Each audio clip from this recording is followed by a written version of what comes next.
got something I want to talk about today. Like, yeah, man, like that's not new. Yeah, okay, why you saying that every day? You got something, I'm going to talk about stuff every day. That's all I do is talk to people. All I do is talk to people and listen to people. Listening is the biggest key. So we got one mouth and two ears. Talk, shut up, listen. Oh man, a lot of stuff on my mind this morning. I'll be honest with you, it's just in so many places right now. I'm gonna try to pull this back into something of content. My head goes in a lot of different places. I listen to a lot of people. I've got my gurus that I listen to. I like Sag Guru. Hey, I got a happy face, happy face! In fact, that's what I want to talk about. I want to talk about the many-faced gods today. The many faces. The many faces, not a religious conversation, but the many faces. Many faces people have. I asked a question a minute ago. How come I can't hear? Oh, I gotta turn the volume up. Good? Press the button. The many faces. Like, hang on. I shared it. Okay, it's got to put YouTube and we're good. I'm like on this voyage to find this stuff. I'm on this voyage, but I asked a question on my thread. And appreciate y'all's response and your honesty. If the world were like you, what would the world be like?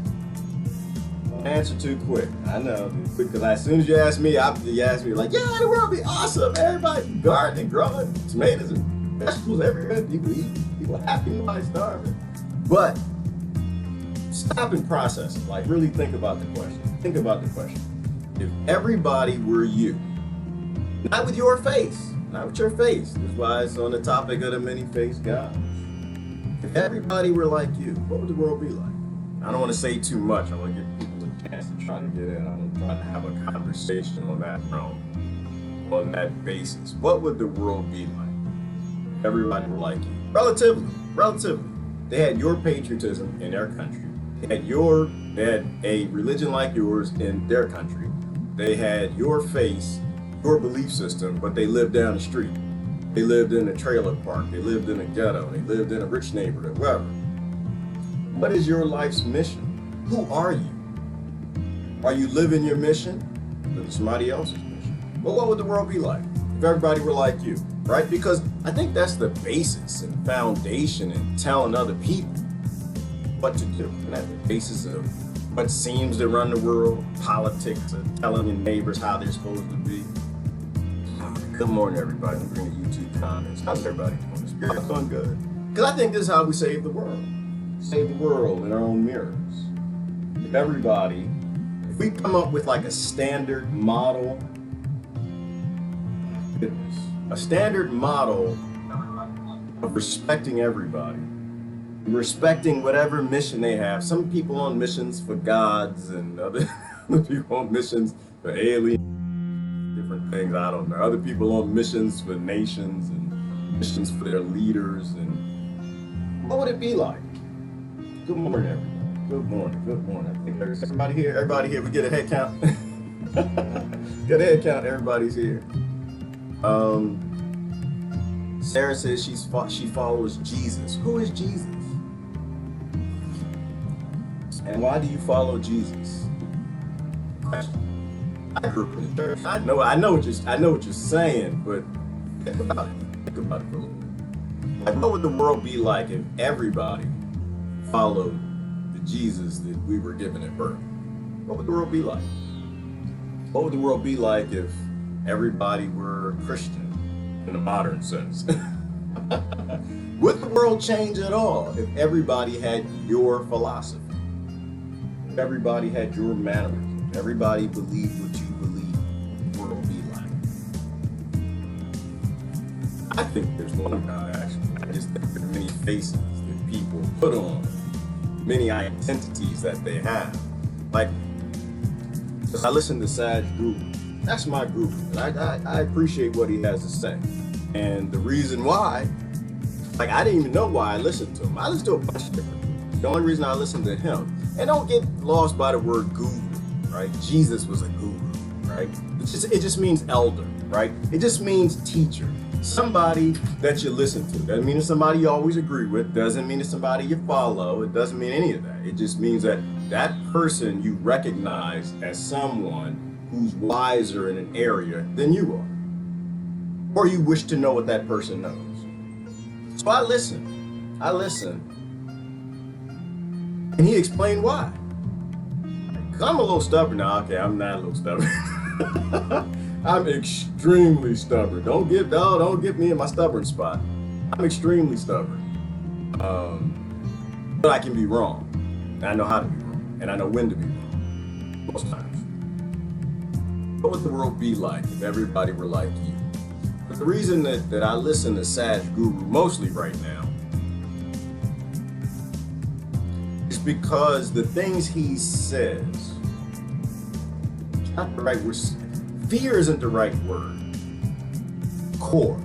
Things he says hits at my core, right?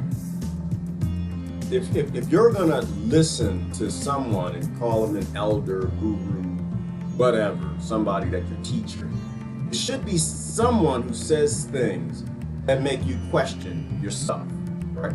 There's someone who has the ability, the energy, the wisdom, whatever it might be, to help you to question what's in your cup. Because if the person can't actually get you to question what's in your cup, they're not leading you anywhere.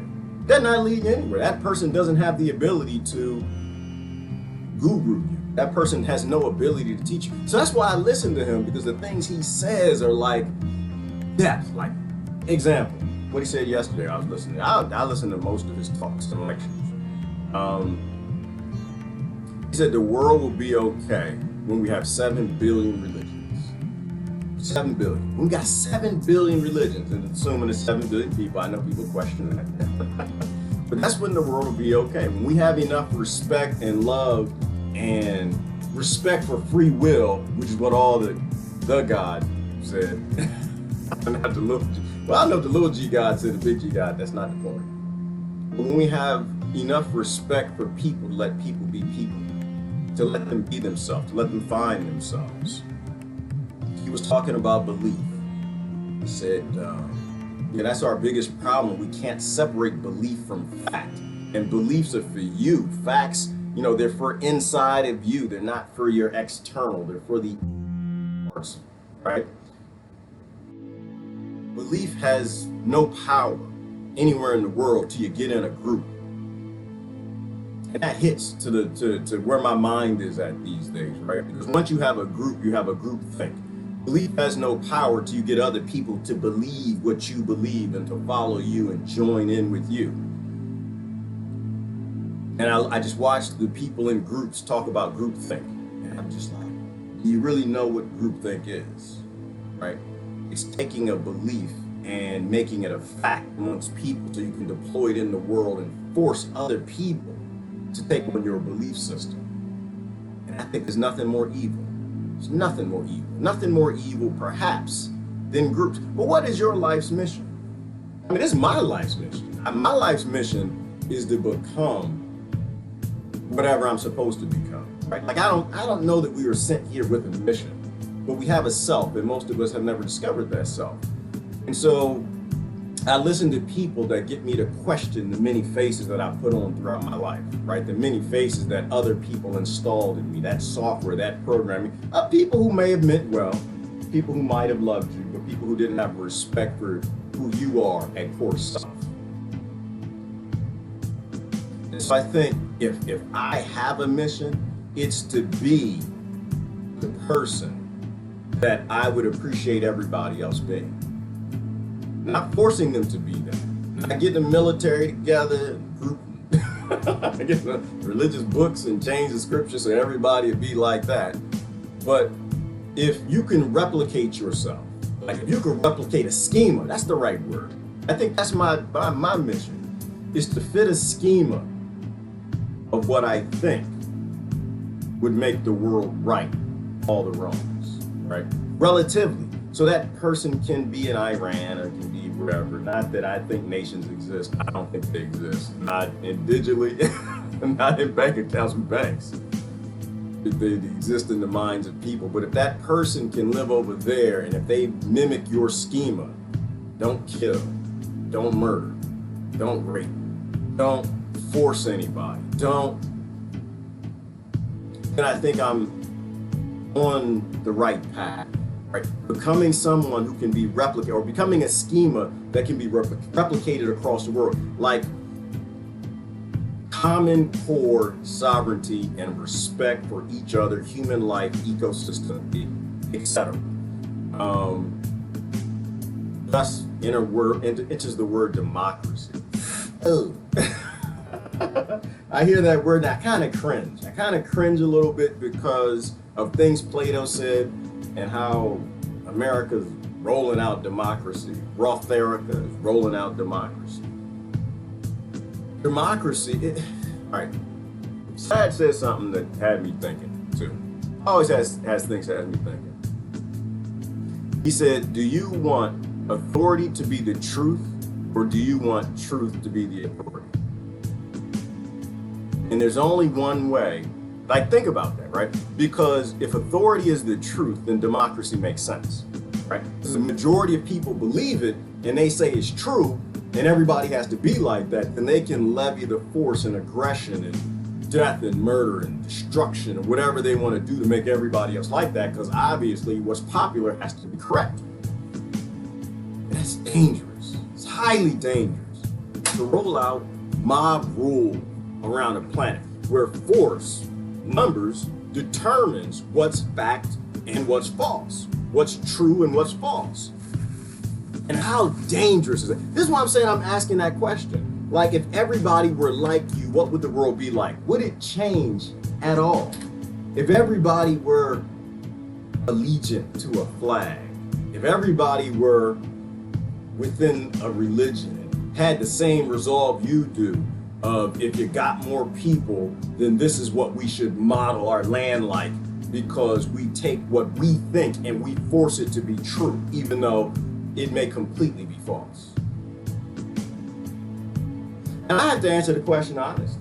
If everyone were like me, the world would suck. The world, oh hell no, you don't want that world. No, I'm not there. I am not. Maybe when I'm like 120, I might be getting close. But I think I'm on the right path. I'm not there yet. I think I'm heading in the right direction where you start respecting each other and the things that they think. You respect their sovereignty. You let them be their own religion, whatever that is. All right, let me go through a few questions. I asked it like 8 questions. 8 questions. Comments. I don't know that I want to look at the news. If we do, same thing. We're going to take what we talk about here and like apply it to the nonsense that the fools are talking about over there. Let me pull up the YouTube comments. All right, I got that right here in front of me. The board is strong today. Anyone else? Yeah, well, resistance is futile. Board is a good example, Daniel, right? Because what is the Borg's philosophy, right? It's to force everyone to be like them because their authority determines what's true. Their ability to have technology and murder other people and force other civilizations to be like them determines what's true. Not true, what's true isn't true. What's fact isn't true. What force determines is true. Gang rape style. That's what a Borg is, and that's what a democracy is gang rape style. Or a democracy without a core foundation or schema of people who believe in respect for each other. Good morning, everybody. Good morning. Good morning. Good morning.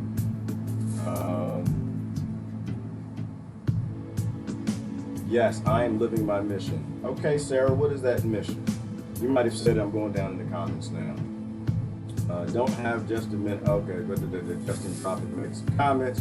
How could any of is be doing that in enslavement? Oh, how could any of us be doing that in enslavement? Well, and that is a core thing that we have to get to, right, Brenda, in terms of should anybody be enslaved, right? Should anybody be enslaved so I can do this live stream?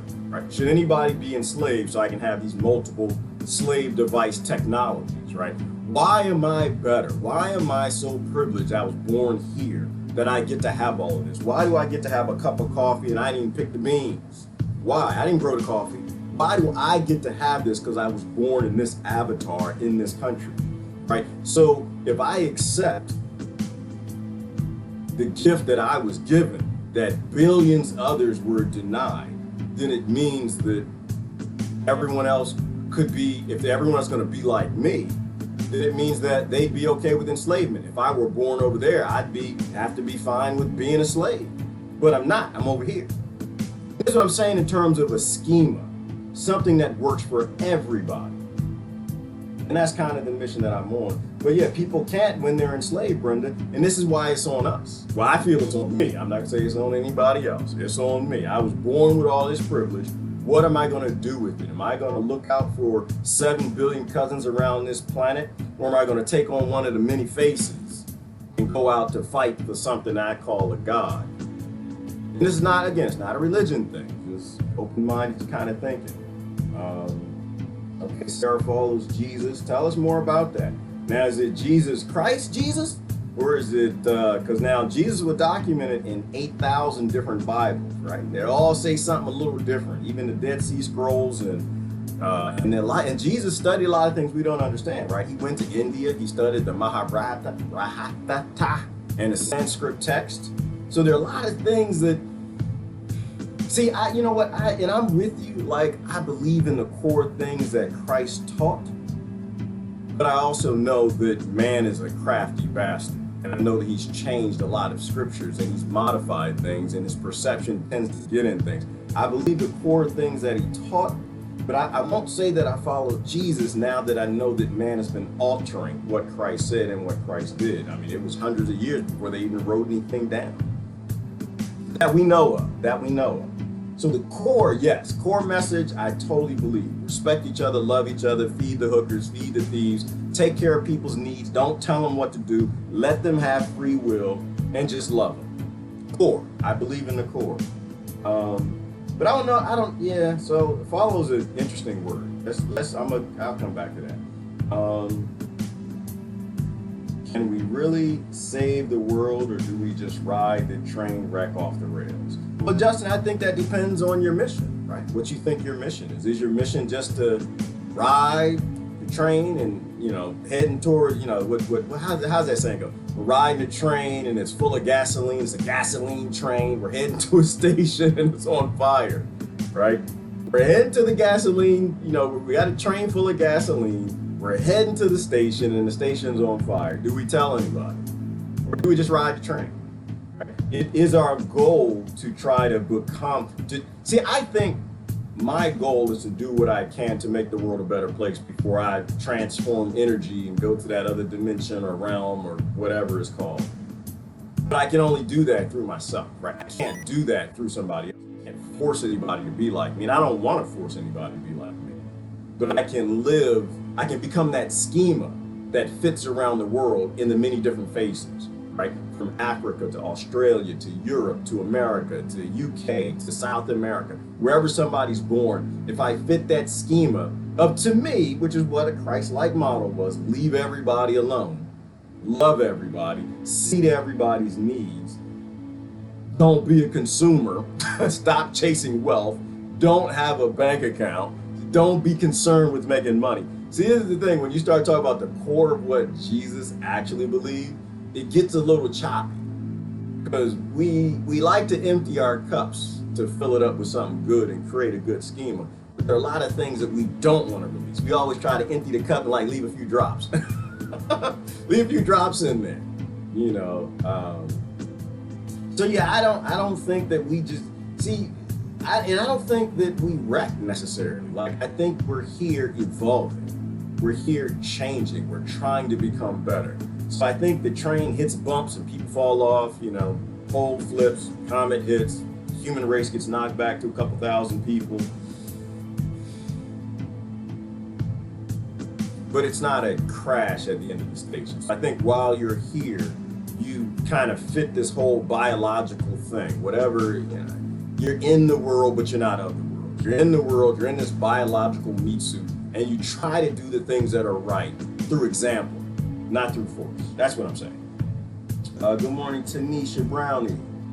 Watching live streams full of groupthink is mesmerizing and shocking. It is, Tanisha. That's why I try not to. It's scary. I don't tell I don't tell anyone else how to be, but when I'm watching and I'm seeing groupthink come through, and I hear all this how everybody's also woke, we get any more woke. If people get any more woke, the planet just gonna blow up. That's the end of it. I think so. The basis of like what's behind this is Game of Thrones, by the way. This is the many-faced gods, right? Or the many-faced god, and everybody takes on a face, and they go off and they have a mission and something that they gotta do. But not actually a good thing in terms of what they were doing. They were assassins. But that's what I see when I think of groupthink. I see people in groups thinking together, and they chastise groupthink in another group, and they're in groupthink. Like, if you're in a group, you're automatically taking on their philosophies. Like so I think Justin said it the other day. We were talking about it, and he said, I wouldn't want, was it Justin or Jason? I forgot who said. He said, I wouldn't want to be in a group that wants me in it. No, I wouldn't want to be in a group that accepts me as a member. And I was thinking about that. Like, what does he mean when he says that? If a group would accept you as a member, it means that you don't have, it does not have a respect for the core self that you are, because it's trying to pull you into this groupthink, this philosophy of what they're trying to join a group for, to get enough force, violation, to force it on other people. I see what you're saying, but this is why I think, Tanisha, we got to evolve. This is where I think we are. I think we're in a spot where the whole world has changed, right? We're in a spot where we have the ability to solve many problems, not fix the earth. Because every time I hear the word fix, it's like, ugh, you know, that involves tanks and bombs and stuff, all these moron stuff. But solving problems, right? We can feed everybody, we can house everybody, we can make sure everybody's safe, so they become what they should become. Like, it leads into the discussion of sensing. Like, what is sensing? Our senses. Well, we can see, we can smell, we can touch, we can feel. Why do we have those senses? We have those senses, as philosophy goes, because of survival. Like, we develop these biological, mostly focused senses to collect energy, right? For survival. If we couldn't see the food and smell the food and hunt the food and, you know, bite and swallow the food, we would die, right? And so we evolved senses, and we lived on these senses for a long time because survival was an issue. But we've come into a time where we don't actually have to do those things to survive, right? We don't have to hunt and kill and rob and steal and smell and see, you know, have the vision, the two eyes that can zone in on distance to go kill and eat and murder something. We can feed everybody. But what happens if people don't go to work? What happens if you take care of everybody's needs and people don't go to slavery? That's why I say it that way. Go to slavery. That's forced labor. What happens if we don't force people to labor? Some people might sit around. But what happens when you don't have to go out and survive, and you just sit around and think about thriving? Well, you sit around and you think, and you stay in your headspace. You stay in that self thing. You stay in meditation. You spend more time thinking about, I think that we've gone through the whole survival thing, and we could take care of each other. That high technology in the past that built all the megalithic structures and all that, Atlantis, whatever. And then people just sat around and thought. They didn't go be accountants and bankers and lawyers and military and police. They just thought, because everything was taken care of, and they thrived. So they expanded their minds. They became better at music. They traveled the world. They had that little lock and keystone, the evidence and all the megaliths that they were a creature that could circumnavigate the earth. They went to the mountains, and they went to the depths of the sea, and they went and studied the volcanoes, and their minds exploded. Each generation got better and better because kids didn't have to grow up going to indoctrination school to learn how to survive, to pay their debt for being born, but they were thriving. And then they got knocked back, right? They developed these abilities to understand, before they got knocked back, what we are as wave energy, these spiritual creatures, right? Perhaps they learned how to walk on water. Perhaps they learned how to move mountains. Perhaps they learn how to do all those great things and understand how they built all these massive megaliths, stones that weigh 9,000 tons that we can't move today. They moved them in a long, deep. Nothing wrong with belief, and there's nothing wrong with theory. Cell memory is a thing, and information does get handed down to generation, which is why storytellers are so important. But groupthink is so dangerous. We need 7 billion different types of people, 7 billion different religions, or we're in trouble, or you're not living your authentic life. I think that everybody's life's goal is to become what? It just scrolled off. Can I go down? I can't go back. I'm sorry, Rebecca, I lost that. I'll come back to that later. The right schema, everybody's got the common ground. And how do you know you got the right schema? The right schema that fits all the faces is if you can put your feet in all their shoes and be happy and thrive. That's what I think. I think if the schema we come up for, which is what we become, can work in all the faces around the planet, in all the places, then I think it's in the right spot. I think it is a common, grounded schema that works for everybody. And we can do that, but we got to do it in the mirror. I don't care if people don't believe me, but you damn sure not gonna try to get me to believe you if it's not factual. And so the funny thing on that one, Tony, is today I question what the hell is fact. What are the facts? You know, like I'm not even sure I know the facts. I look at it as fact. We got a lot of fact-ish. That's the issue. Usually fact is determined on the scientific method and what we know of the time and technology and what's on TV and what our gods and lords, the elites, let us know. So fact is a dangerous thing too. But your point is spot on, which is, why does anybody care what anybody else thinks? Why does anybody else care what anybody believes? It's like a sociopathic, narcissistic thing to actually require other people, or even want other people to believe what you believe or think what you think. Truth is to be the authority. I agree with you, Lori. Truth should be the authority. What's true should be the authority, and I think what's true is a lot smaller than what we actually think. Like, I think what's true and what's fact might be a schema. Like, I think what's fact might be things like leave each other alone. Don't kill each other. Don't violate each other. Don't tell anyone what to do with their body. Let them be them. Let them discover. We have to figure out a way to put what's true, what works, what's factually what works as a schema and become that person. And then let others become that person. Not force them. Authority is a bossy thing. It is a bossy thing. Rebecca, should authority even exist? Should it? Should anyone be an author over anyone else? I think there should be a collective rule set and schema, but should there be leaders? Should there be slave masters in leader costumes, which is what a leader actually is? Should anyone be following anybody else? Or should you be constantly seeking who you are? Where do the likes and hearts come from that go across the screen? Oh, where they come from, Laura? They come from people mad at me. They come from people who disagree. I listen. They come from people who are agreeing with what I'm saying. They hit the like thing, and if they love what I'm saying, they hit the heart thing. If I'm saying something that's true, they hit the mad face. That's why I love the mad face. The mad face is most important. That is software, Laura. I have software. I'm just saying I'm a heathen. I'm not perfect.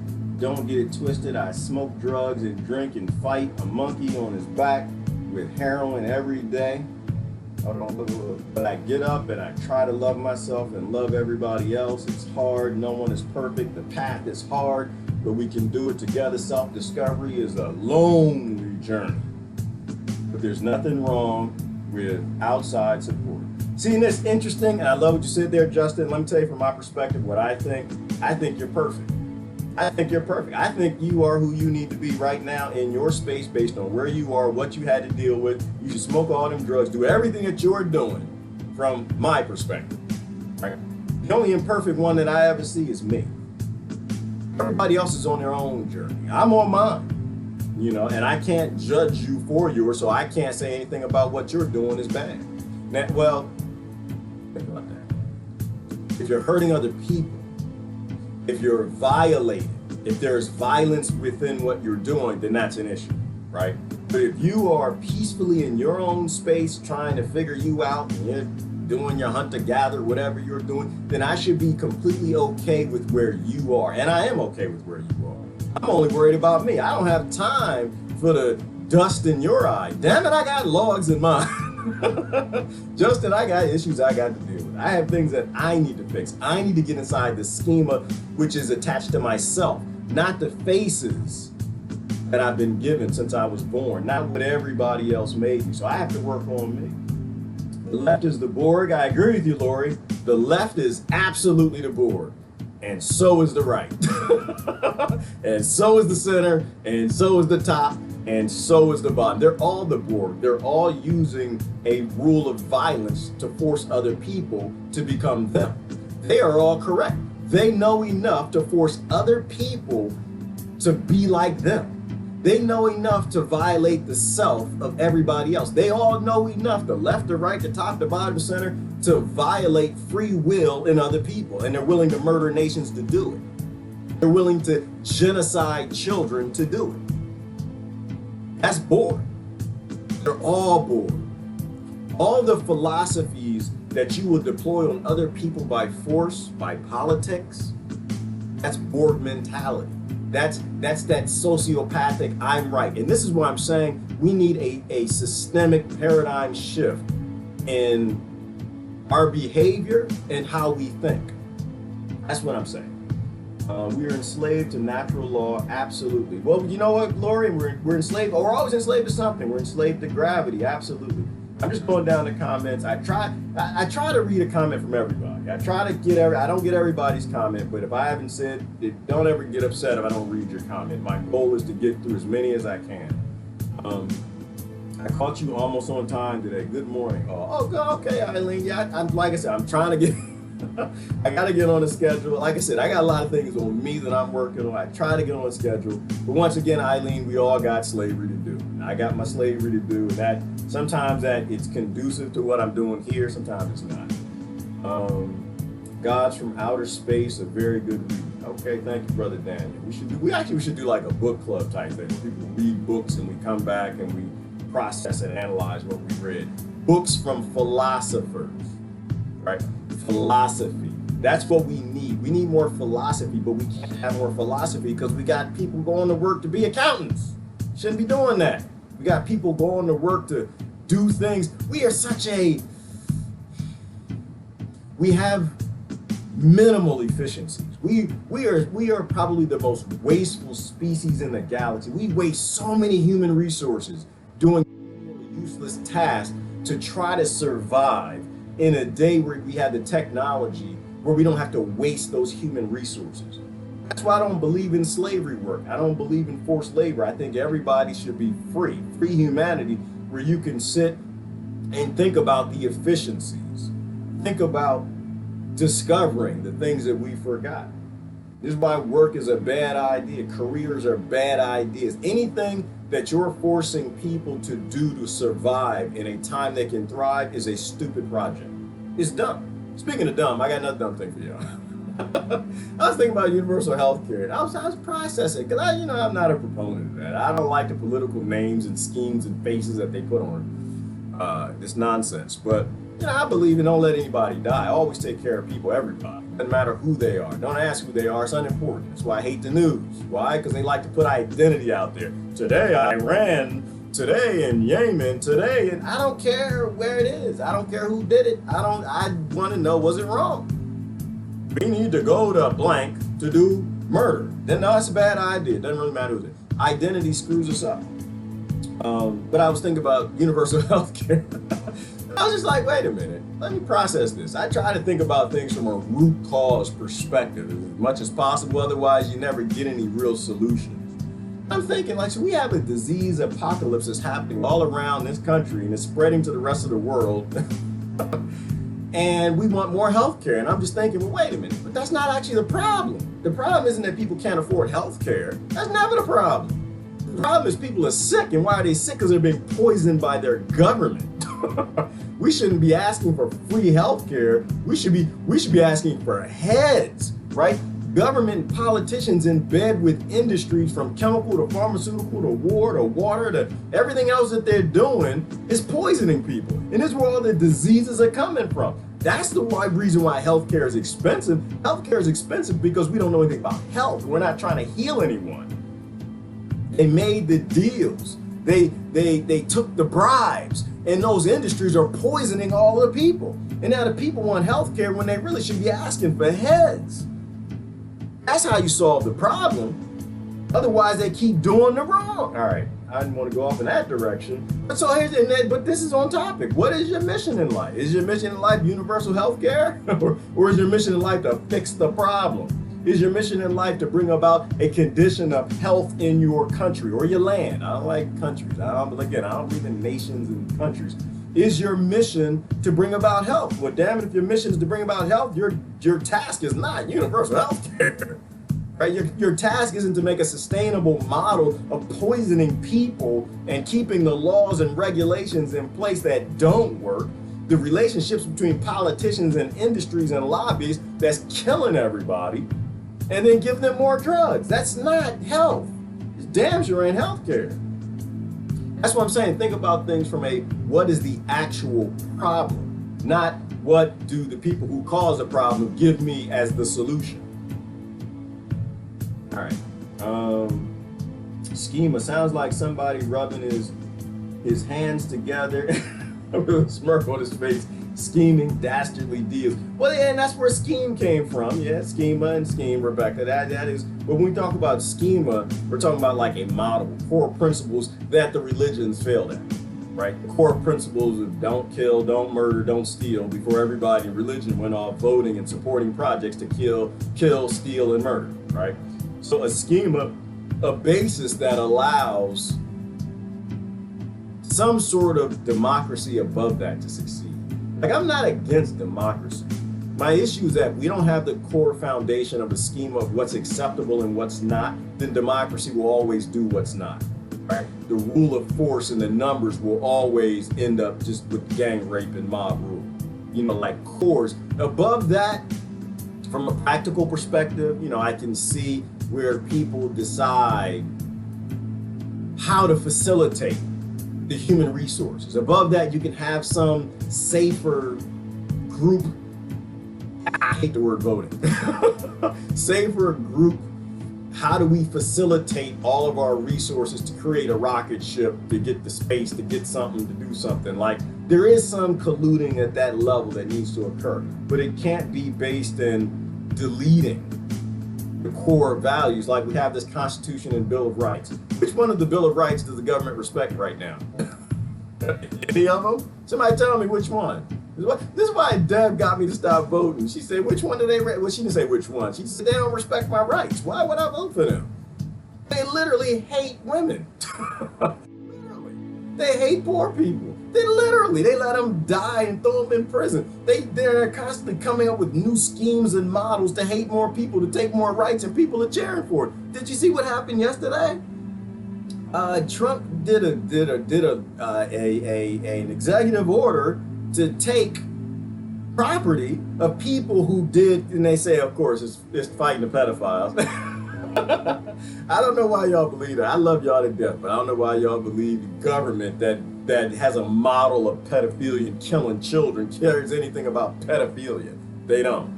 Their model, and it's not that there's a person, right? It's a system. It's a system that's the problem. It's not a person. When you say government, it's a system. It's the core system, not the politicians. It's the system that's jacked up. But he wrote out an executive order to take property of people who violate human rights. It was human rights and something else. Human rights or something derelict, something, whatever. I don't know. I mean, it was vague, right? And I don't see what y'all see. I don't see it. I don't see why it's a good thing. Like, I know y'all's reserves. Kennedy couldn't get them, or Trump is not going to get them. But I just see it as just constantly taking away our rights in this idea that it's a good idea to take citizens' rights. It's a good idea to take the rights of biological creatures by citizens. And that's a mistake, because who is violating human rights?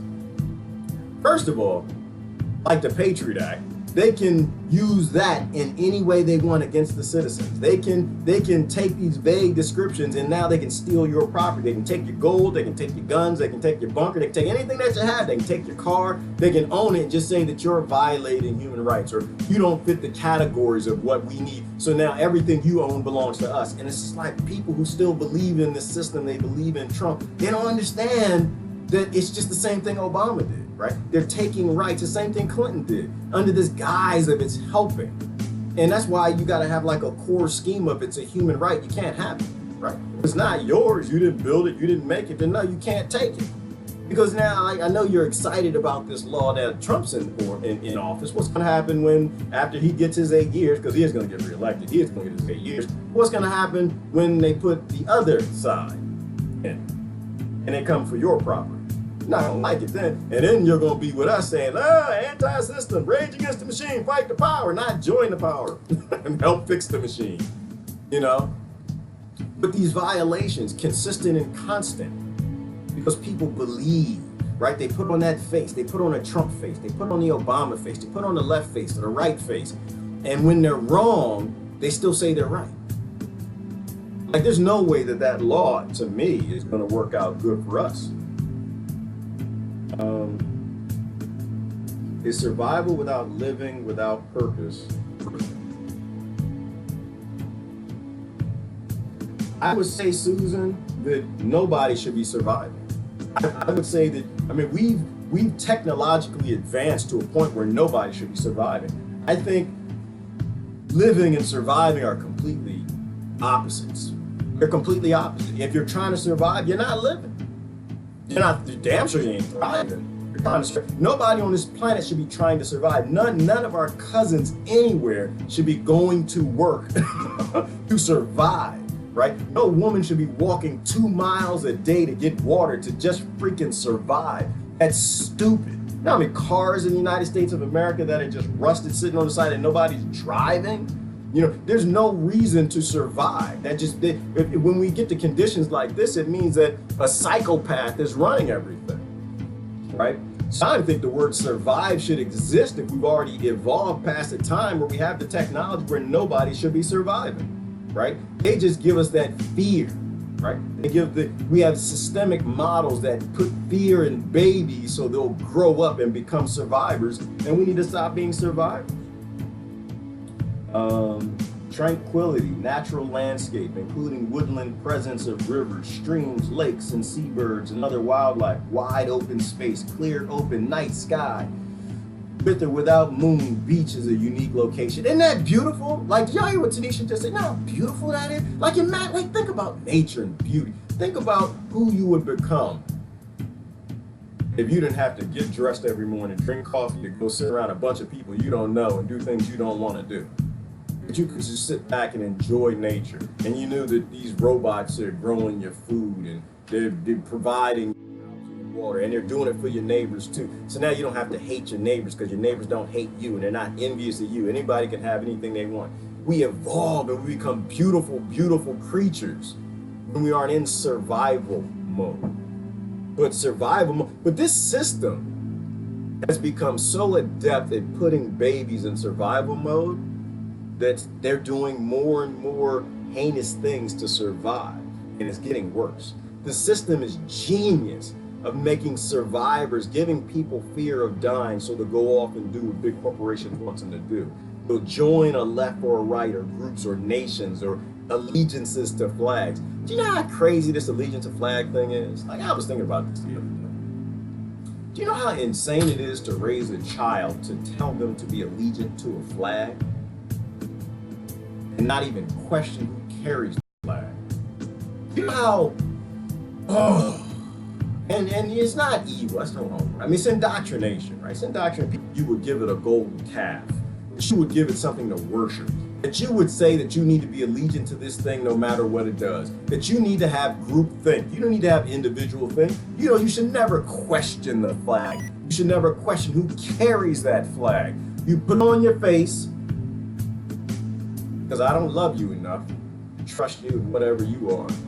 I don't trust yourself. I don't know yourself. I want to clone you and make you a clone like I am. I need you to take on my culture. I need you to take on what I believe to be true, what I was indoctrinated to become. And I need to break you because I don't love you enough for you to become you. I want you to become the same broken me is. That's why I ask, think about you. If everyone around the world was like you, what would the world be like? Are you actually becoming, or are you the person that you actually should be? Or are you just like this for your birth bigotry? You'll kill and murder and destroy. So if they become that scheme over there, then nothing will change in the world. Right? Nothing changes when everybody's like you. That's what we got today. People who got avatars who are willing to kill each other for it. It has nothing to do with who they are. It has nothing to do with their self. We cannot measure the invisible truth. Therefore, it's difficult to share this in an understandable language. We cannot measure the invisible truth. No, you're right. There's no measure of truth. There's no measure of truth. I think maybe there's true-ish. We talk in circles here sometimes when we process what we're saying. True-ish. It's true-ish that if we leave people alone, they become beautiful things. It's true-ish that when we love children, they grow up and become loving. It's true-ish that when children are born and we starve them and we hate them as the adults in society that's apathetic, that's still designed for survival of the fittest or the luckiest where they're born, that they develop hate. It's true-ish. It doesn't always happen. It's not true. It's not a fact. It doesn't always, but it's true-ish. And I think we take the things that are plausibly, by percentage perhaps, true-ish, and we develop a schema based in that truth. And yes, humility's got to be a part of that schema, Lori. Absolutely. Let me see. Life is strife and struggle in large part, right, Lori? And life should not be strive and struggle. Life shouldn't be anything like striving nor struggles. There should be no struggle or striving if we're sentient creatures. If we are civilized, nobody should be striving nor struggling. What if the human race is dying of starvation, not for food, but for knowledge? What if, Augustine, you say what if? what if the human race is starving for knowledge? Oh, we are in a knowledge apocalypse. The only reason starvation even occurs is because we're starving for knowledge. We are lost. We are a lost tribe. We are just out in the jungle and we have no damn clue where we're going, what we're doing. The train has run away and we haven't evolved to a place where we can say starvation is a bad idea. And that's what it is, Augustine, right? We don't have the knowledge of putting ourselves in somebody who's starving shoes. So we don't get in our cars or BMWs and Benzes and drive right on past all the poor neighborhoods to go to work to put more money in a bank account instead of changing the system. We are starving for knowledge. We are a lost people, but it's because we have no sense of self. Right? We have no sense of self. We have no sense of the fact that, if this is a fact, I'm pretty sure it's a fact, it's a scientific fact, that we are one energy. All energy is connected, all wave energies. We are literally one energy in a human experience divided up into components to learn something. We are some sort of a CPU or a part of some sort of a brain. It's probably what the gods meant when they say God is inside, because God is energy. We are energy. We are one creature. We're either evolving on this planet to work together as a collective, or we're just energy fighting energy. We are a self-destructive We're a self-destructive form of energy. We literally kill each other. We kill each other's biological form to rob it for energy, but we are the same energy. And then we die, and nothing ever dies. We just transfer realms. Call it heaven and hell if you want, call it dimensions, call it the multiverse, whatever. But we change form into another dimensional thing. And then we go on to level 2. Energy is never destroyed, it just changes form. Nobody ever dies, they just change realms or form. I am a hard-working, tax-paying citizen. Oh my. That is wrong. Rebecca, you just said what's wrong with the world, right? One, you shouldn't be hard-working, you should be smart-working. 2, you should never pay taxes, but they murder you if you don't pay taxes. And 3, you shouldn't be a citizen of anything but yourself. We need to be citizens of self. We need to stop having allegiance to people who just got to a land before we did and murdered a bunch of people, and now we're allegiant to those people. Like, we shouldn't be citizens of that. That's insanity. Our government is utterly corrupt from the top to the bottom, and it may be about to be dismantled, maybe. Patricia, I would hope so. Dismantle it and replace it with nothing but a schema for people. A schema. All right, please go speak that truth. I don't know if I'm speaking the truth, Jasmine. I'm just going through my thoughts. I'm going through my thoughts. I hope it's resonating with some people. Thought, there's nothing more powerful than thought. You put a thought out there and see what it comes back as. That's the beautiful thing about a brain. That's the beautiful thing about a critical thinking brain that doesn't have one of the faces that was given. It doesn't have a birth face. It doesn't have its race and religion and nation and all of this nonsense that our lords and kings force us to have, indoctrinate us to be. When you have a critical thinking brain that doesn't join a team, you can see things a lot clearer, I think. When you have one of the elite's schemas, and we stop evolving. And this is when we stopped evolving. We stopped evolving when we started putting on their faces and becoming their little minions. Like, I think that you're either living for yourself or you're living for them. And you got to figure out which one you want to be, right? You want to be a clone of them. You want to be their slave. You want their children. You want your children to be their slave also. You want their children to your children to be driven into forced labor by them also, or do you want your children to be free?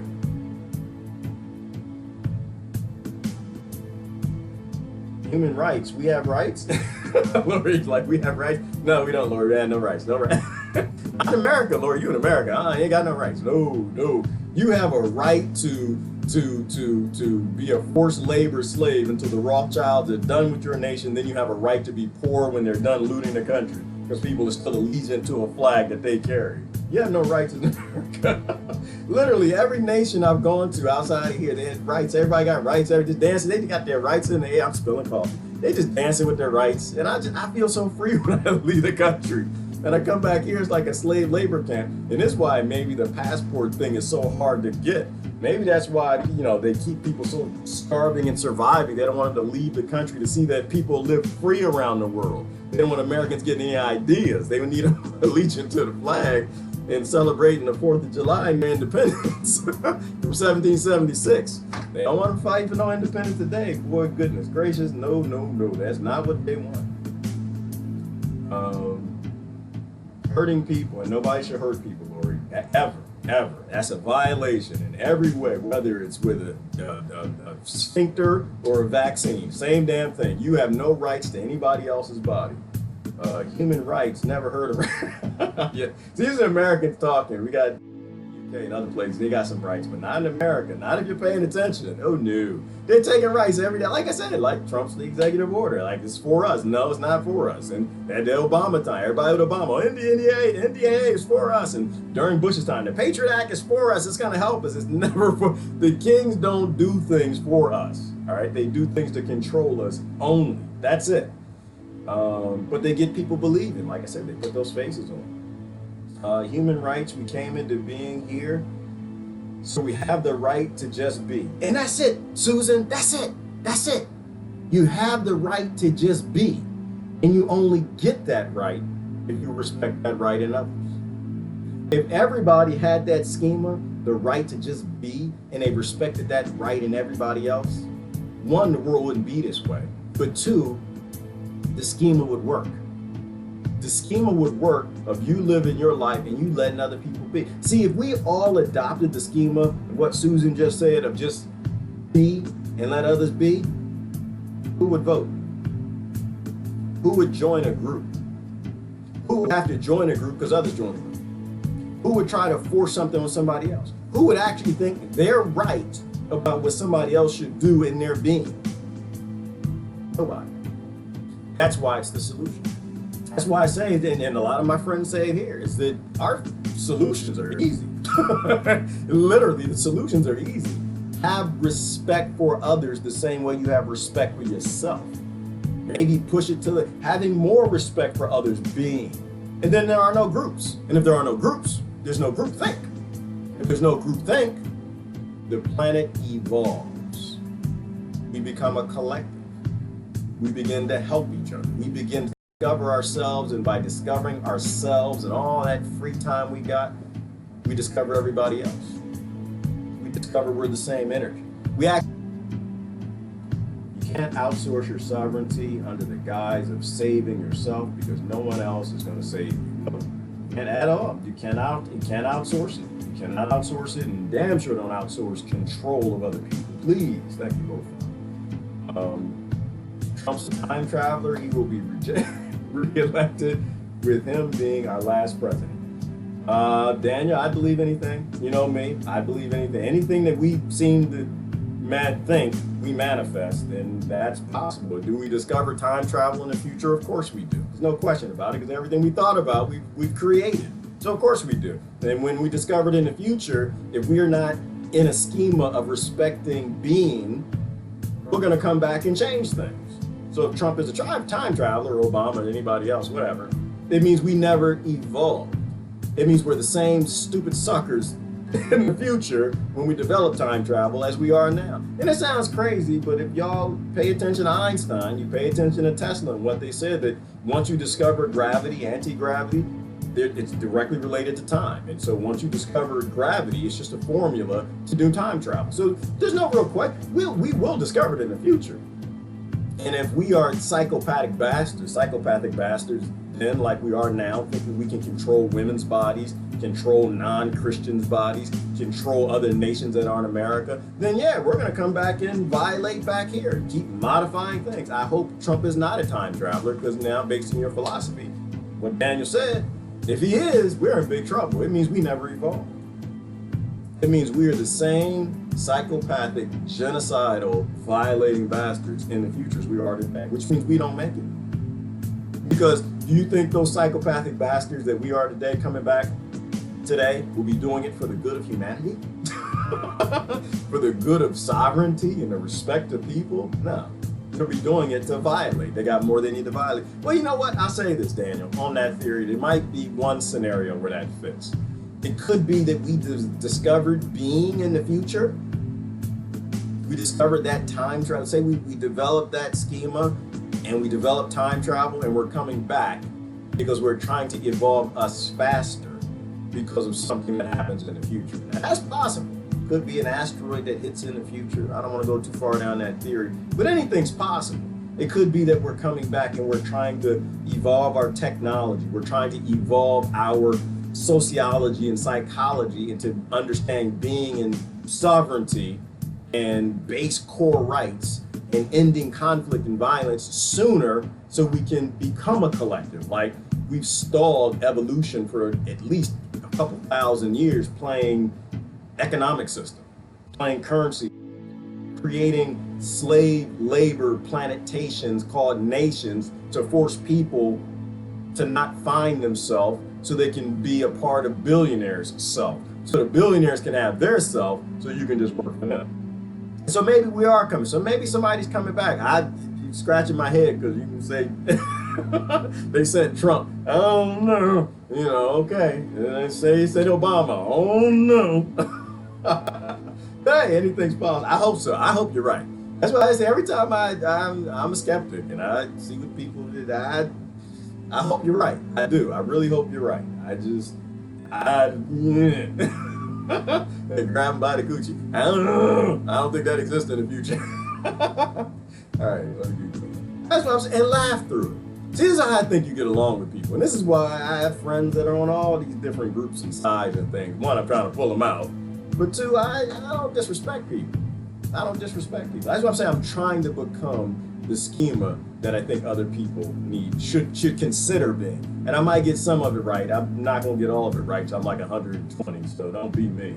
But if I say something that's resonating on one of these people here, then think about that.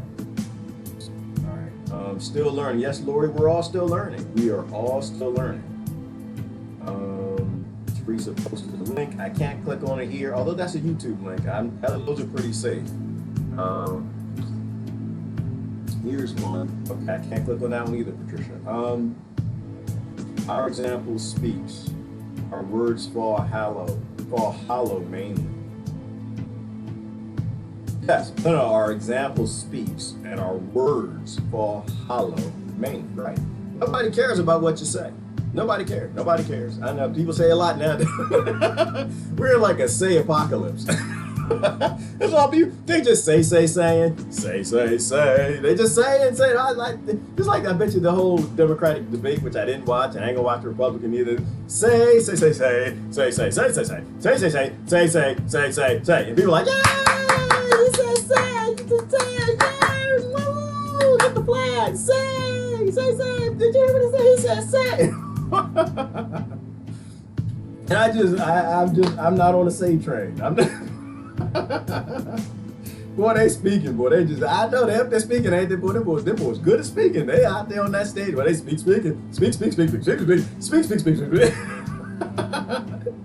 It's not really funny, but it is funny. It's not really funny. These people want to go kill and murder people, steal what they got, and build better society on killing people. And it's just like that. It doesn't work that way. Baby, karma does not work that way. Karma does not work where you group up with other people and vote for a violent system to kill other people and it goes good for your children. Doesn't work that way. Karma, baby. All your gods told you about karma. You should start listening to them. It's not how that works. All you do is make it worse. It's like the Chinese finger trap. You know, you got a left and a right. Y'all know what Chinese finger trap is? I got something there. Dang it, that's not going to do. Y'all know what the Chinese finger trap is? I wish I had one. Anyway, it's where, your fingers get wrapped in a little thing. Y'all ever do that? I had a little friend, he is from China. I know that's bad, but now he's from America, but he was Chinese, and he was the first one, because his mama lived down in Chinatown, down in D.C., and came and brought the Chinese finger trap, and the racist finger trap. And you put both fingers in, and if you, it's not showing right. If you push your fingers in, it releases and grip, and you take your fingers out. You're free. You're free. Everybody's free. But when you pull, you got to put your left finger in and your right finger in. But when you pull against the other side, it gets tighter. It gets tighter because the way the friction works, it grips your fingers tighter, and you can't get free. And that's what politics is. They don't want you free. They want you pulling. So they get on stage and they say. Isn't that a song? Say. Is that how that song? All right, anyway. My mind is in the 80s. But they say a lot to get you to pull harder against the left, to get you to pull harder against the right, to get you to believe that the left is the board, that the right is not the board, that the right is right, and the left is wrong, or the left is right, wrong, something like that. And pull! We're not getting nowhere. That's okay. Pull harder. Pull. The next election, we're not getting anywhere. Pull harder. Pull. And more people are being squeezed. The fingers are getting squeezed. People dying in trailer parks and ghettos. The kids are flipping out. They gotta survive. They join the MS-13 and Bloods and Crips. The prisons are filling up. The wars are blowing up. Endless war. Pull. We're almost there. Pull. And I'm just like, I'm like, hashtag we all gonna die. They just pulling harder, right? Wasn't that George Bush who came up with that philosophy? What was it? What was that stupid thing he said? Stay the course. Y'all remember that? I believed it. I actually did at the time. I'll be honest with that. I ain't gonna lie to you. I was like, yeah, that's the president. He said we need to stay the course. We probably need to stay the course. It's like, question the course. Who's carrying the flag? Is the course getting anywhere? Are we getting anywhere? Are we getting anywhere? Or are we literally squeezing the blood out of our fingers? All right, let me see. Yes, one energy, one love, Shiva. Absolutely. Man creates trinkets, earth creates life. Yes, that's what man does. Man is a crafty little bastard, Shiva. And why does he create that stuff? He creates the stuff because we like it. It makes us lazy. See, we all want to be free. And we all want to get to that space where we're just sitting in just sitting in the garden, just naked, just jaybird, with the tomatoes and vegetables. I know you ain't eat none of that, but that's fine. It's me. Get my vitamin D3, enjoying, just thinking. A little waterfall in the background. Everybody wants that. Everybody wants the convenience. That's why most technology is based in convenience and being lazy. People want to sit at home. They're fighting to get to that retirement fight. Just gotta fight a little harder. Just gotta get a third job. I'm gonna get there. Because they create things that help us to envision a future where we're not fighting, a future where we got the convenience to sit in a rocking chair. Like, y'all remember back when they had porches? Did y'all have porches in your neighborhood? No porches in my neighborhood. Somebody said that wise thing to me a while ago that we started to fail when they started building patios on the back instead of porches on the front. Remember that old lady used to sit on the porch, that old man? They used to retire. They used to retire when they were like 45. That was old. And they just sit on that front chair, rocking chair, just watching everybody. Everybody can go to, dad could go to work and mom, she's staying at home. But I believe more in that society than this one. Dad can stay home. And they just sitting on that rocking chair in the front, watching everybody. Make sure everybody okay, got something to say, got that wise person. Everybody wants that. Everybody wants to quietly have that peace and freedom and liberty. This is how I know things are getting worse, because now nobody's rocking on the porches. The porches aren't even on the front stoop. We're not even doing the social engagement of having people on the front porch because the patios are on the back, because nobody wants to even deal with each other, right? But they abuse us, and that's why technology rocks. Because they make the technology to literally get us to embrace our enslavement. We don't need stinking government. I'm so glad you said that, Shiva. I get tired of saying it. We don't. We don't need another hero. We don't need to know what's it? Way home, right? That was Tina Turner. We don't need another hero, yo. We don't. I know, but every song, that's why they get on the stage. Say. You need another hero. Bernie's gonna show you the way home. It's like, no, he's not. No, he's not. The home ain't even in the system. Home, Trump ain't gonna show it to you neither. No, it's Kamala. The home is literally no more government. Home is literally no more leadership. No more master-slave relationship. Because now it's getting nasty. I mean, we got big corporations that are running the government. The great thing about kings is kings were human beings. They still had limits to what they will go. There's no limits to what corporations will go with these leaders. No limits. None. Inspiration gives the most beautiful invention. Yes, it does. And if people had time to be inspired, Christine, beautiful things would happen. A healthy woman with her baby, children, family living in a mud and grass hut in the middle of nowhere with food and water and warmth is no less happy than anyone else with their basic needs fulfilled. Arrogant U.S. And that's it, Miss T, that's right. And we should love and want that for anybody who wants that. We shouldn't look at that and say, no, that's not a woman's place. She's not supposed to at home in the mud hut with the baby movie. Guess what? I hate to tell you this. There are a lot of women who just want that. There are a lot of men who just want that. And if that's what they want, then that's what we should be working towards getting them, right? Because when people have what they want, they become beautiful people. When they're forced into this forced labor society, when we're all struggling against each other because we got on these faces by the many-faced gods, then we got big problems. Let me see, what else we got? Once you can conquer your hate of the evil ones and reserve love, it's very liberating. It is, Tanisha, and it's so liberating. And this is what I'm saying, people, you gotta really listen to what people who are seeing this are saying. The more you release from that Chinese finger trap, the happier you are. We need a schema that's loving each other as much as we love ourselves, at least. Nobody knows history, big problem. Yes, it should, but I heard that they don't even teach history that much in school anymore because they like to repeat it. They like to repeat it. That's how they get everybody. If people actually study history, I bet you nobody be having pledge allegiance to flags and billionaires and central banking. I bet you nobody would be at the political rallies saying and clapping because people saying. I bet you if people remember it, they would know that how this leadership thing always goes. They're not leading you anywhere you want to go. They're leading you where their self or their indoctrination wants to take you. And you need to go find you. You need to go meet you.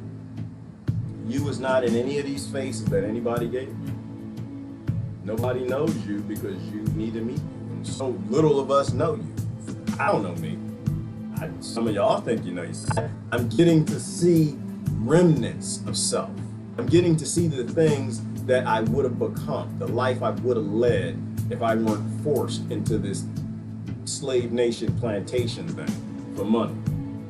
And there's a beautiful guy in there. It's not a guy, I don't know what the hell it is. Like it's wave energy or something. There's somebody in there with a whole lot of love. And I want to pull that guy out. I want to pull that thing out. I want to know that thing. And I want to change my biological life in a way that equates what that self is, not what the nation made it, not what scarcity made it, not what my parents made it. You know what I mean?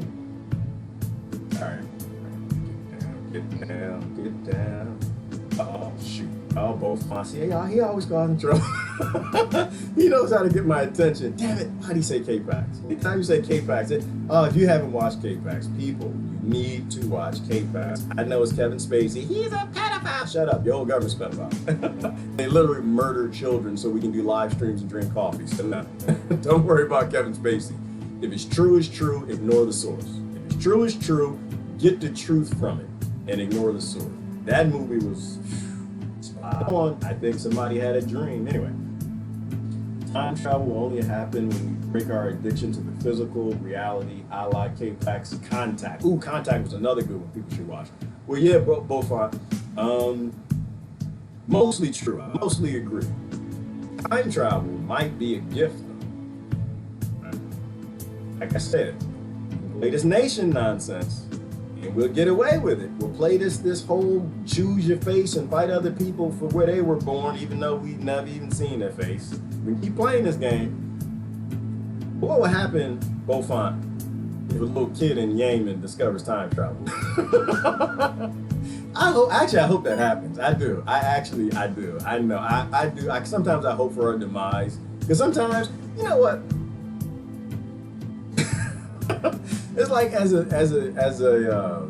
kid, you ever do something and it was so bad you knew you needed the spanking, like it like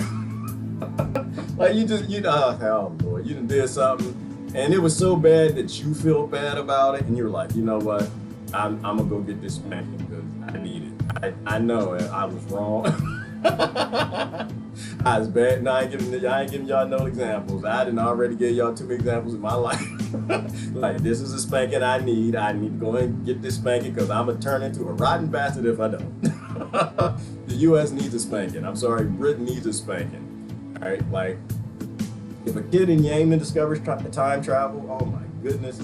Y'all, Lord help us if a woman discovers time travel. We're in a lot of trouble. Well, no, not a woman in love. Not a woman with all the love and what a woman actually is, but a woman that's just dealing with the scarcity and the hate that this whole world has given it since the very beginning. We in trouble.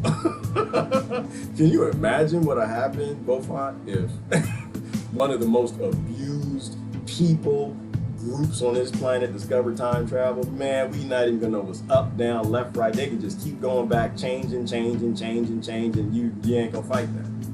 You know. But I see what you're saying. Hopefully. Like, I think those things probably do evolve as a collective.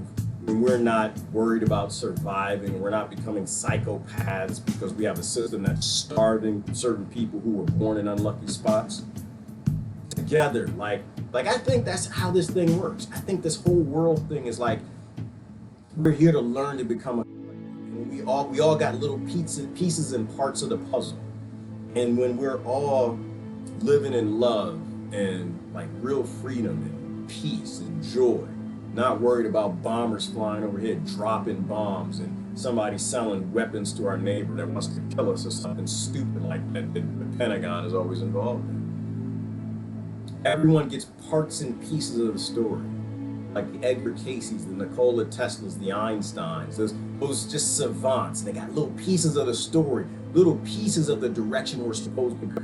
When you got 7 billion people who are all doing the things they're supposed to, thinking to the depths they're supposed to, instead of thinking to make a pen write faster, thinking to how can I make ink so ink can go on the pen so my company can make money to beat out the other company's ink pen.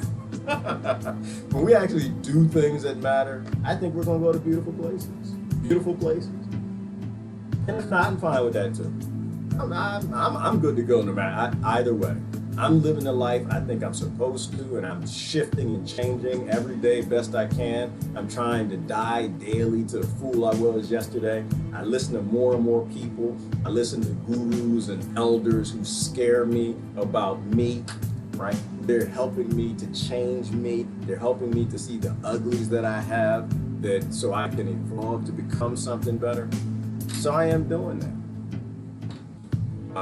So I'm trying to become the person I need to become. Live, love, and laugh. That's it, Daniel. Live, love, and laugh, and accept it. Like, I accept it. Like, I let people be. And right now, like Susan was saying, when you let people be and be who they are, it could just be that people want to have these faces. It could just be that our brains haven't evolved to create enough connections to become something. And if that's the case, something sentient. And if that's the case, we should get wiped out. And I'm okay with that. I'm okay. I don't want that. But who am I? Right? Who am I to go against the collective of the 7 billion? If we haven't evolved beyond caveman, take a cave and beat some woman over the head and drag her in the cave, which is the same thing as going to Venezuela and beating it in the head because the Koch brothers want some oil. You know, if we haven't evolved beyond that, if we haven't evolved to see between the cracks of these leaders and the lies that they're always lying, every single president, all the damn time, not because they're bad people, but because the system requires it. We can't see through that. We can't like even process. Like, think about this. Like, I live in the United States, and some of y'all live in the UK. And I was thinking about it this morning. I'm not even sure it was clear in my post comment. I post stuff. It's hard because you got to fit in with certain characters, and I can't get the full question or thought out. Like, if any other nation had the ability to press a button. Let's say a UFO just came down and was like, yo, Iran, here's a button. All you gotta do is press this button and the United States and the UK will just disappear. Just like that. Would they press a button? Hell yeah, they would. But that's an easy. Of course Iran. With North Korea, yep, they press that button.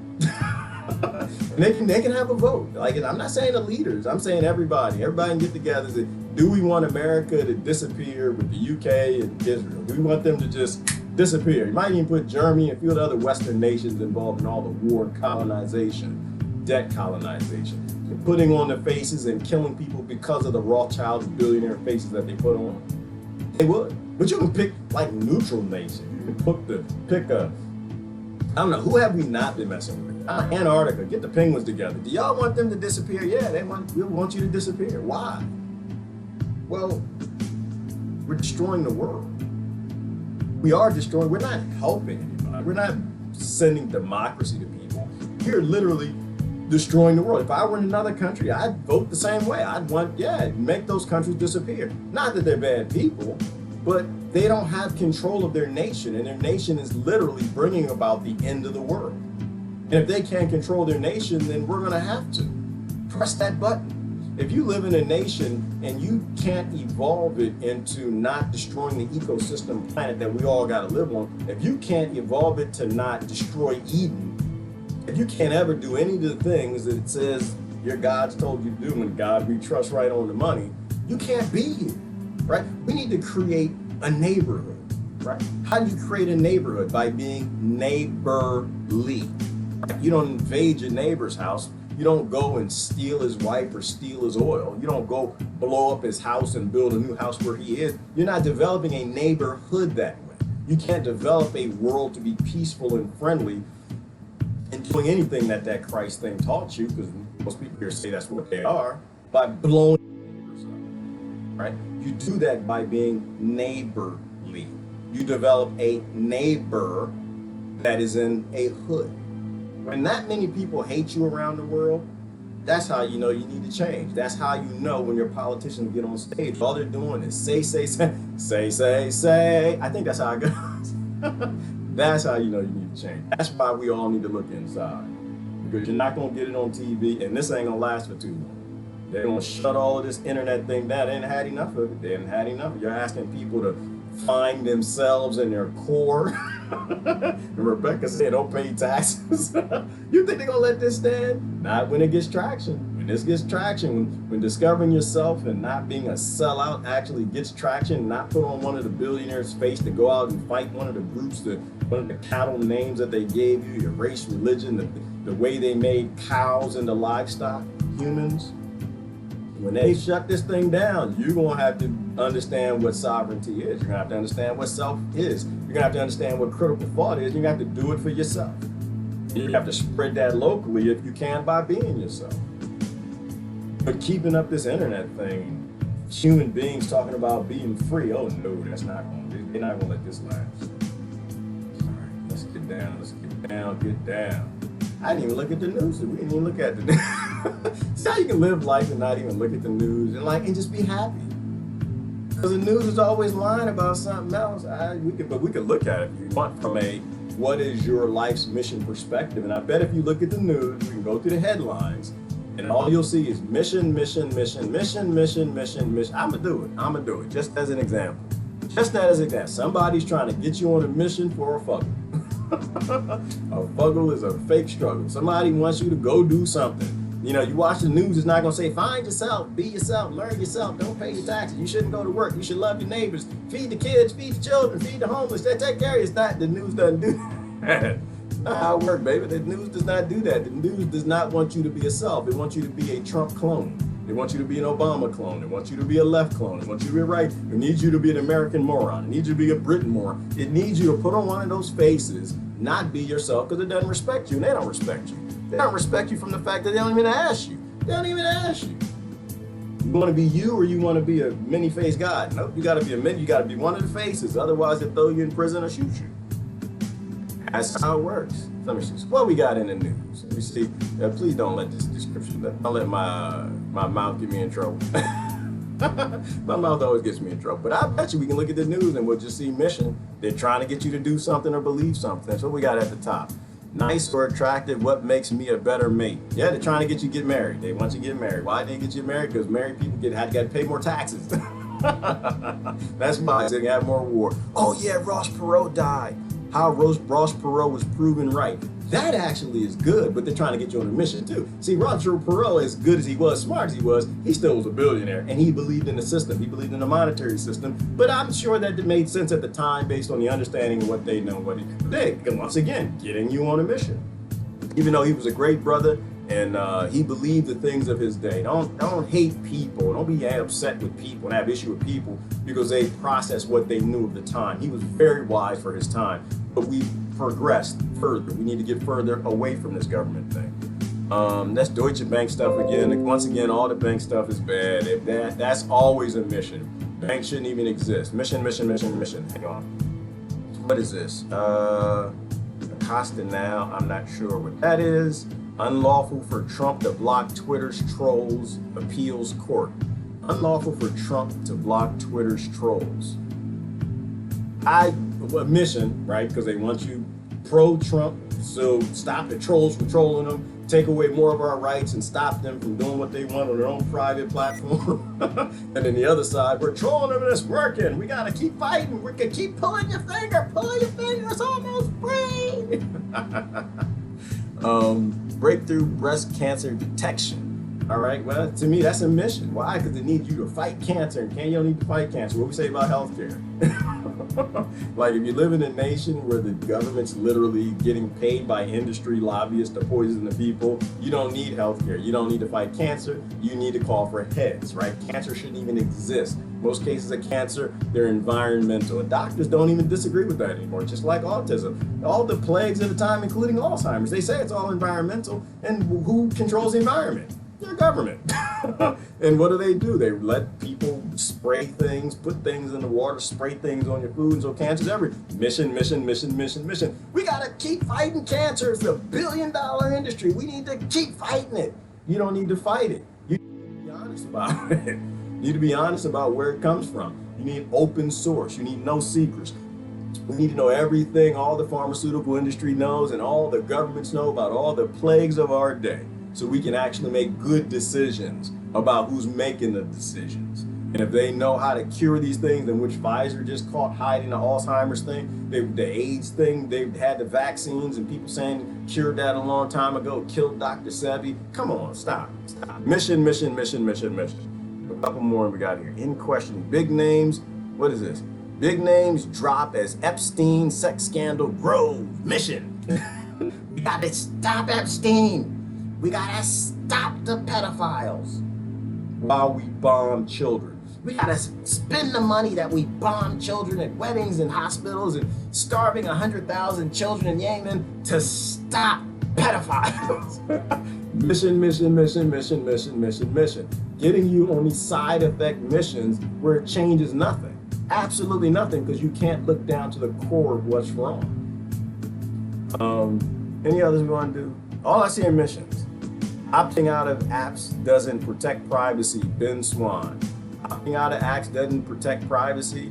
Well, first of all, we don't need to be fighting about these companies and whether or not they should have access to our data privacy or not, because the big corporations shouldn't exist. We shouldn't be on a mission to band-aid things that shouldn't even exist. Mission, mission, mission, mission. It's just befuddling. They want to get you in these fake struggles. These corporations literally buy the politicians. They buy the policies and the laws and the legislation, and the politicians don't even lie about it anymore. They tell you the truth. That's why it's all up to us. All right, the last one. Trump's tweet kicks off India tariff war. Once again, go get him, Trump. We're gonna make America great again. And it's just like, no, you don't get to make an empire great again. Empire should disappear.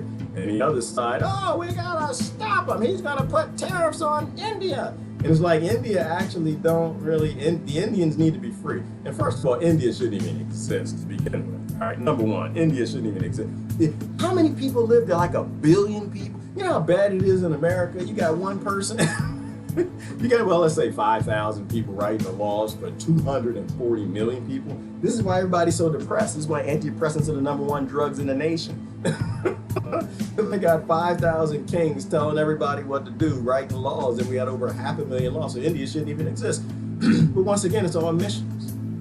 It's all telling you what's happening in somebody else's world on the other side of the planet to try to get you to agree with what they should do to somebody else.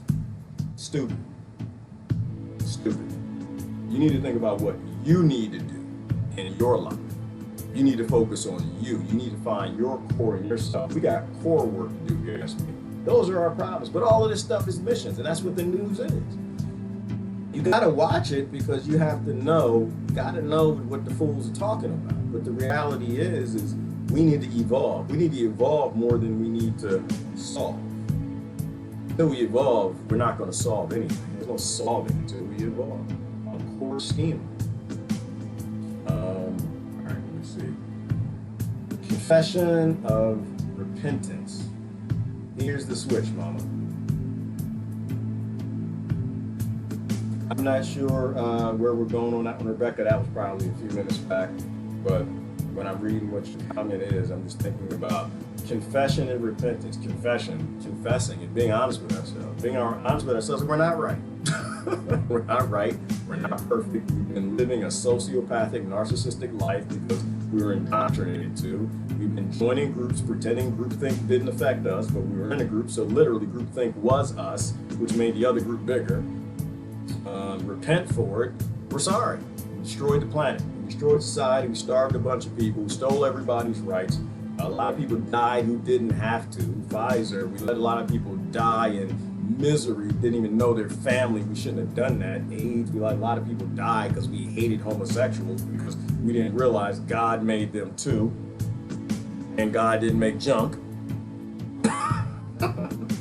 Repent. Oh, dang it. It scrolled up. I didn't get the rest of it. Who needs a spanking? Shelly, nobody needs a spanking but us. That's it. That's it. Spank yourself. That's what everybody should do. Get out that paddle like shaka, shaka, shaka, shaka. That's all we need. We need to spank ourselves. We don't need to spank anybody. We need to spank ourselves. We are the ones that we need to chastise, fix, and get better. Just the other day, SAN, I don't know what that is on Twitter, was reminding us we're not supposed to enjoy those.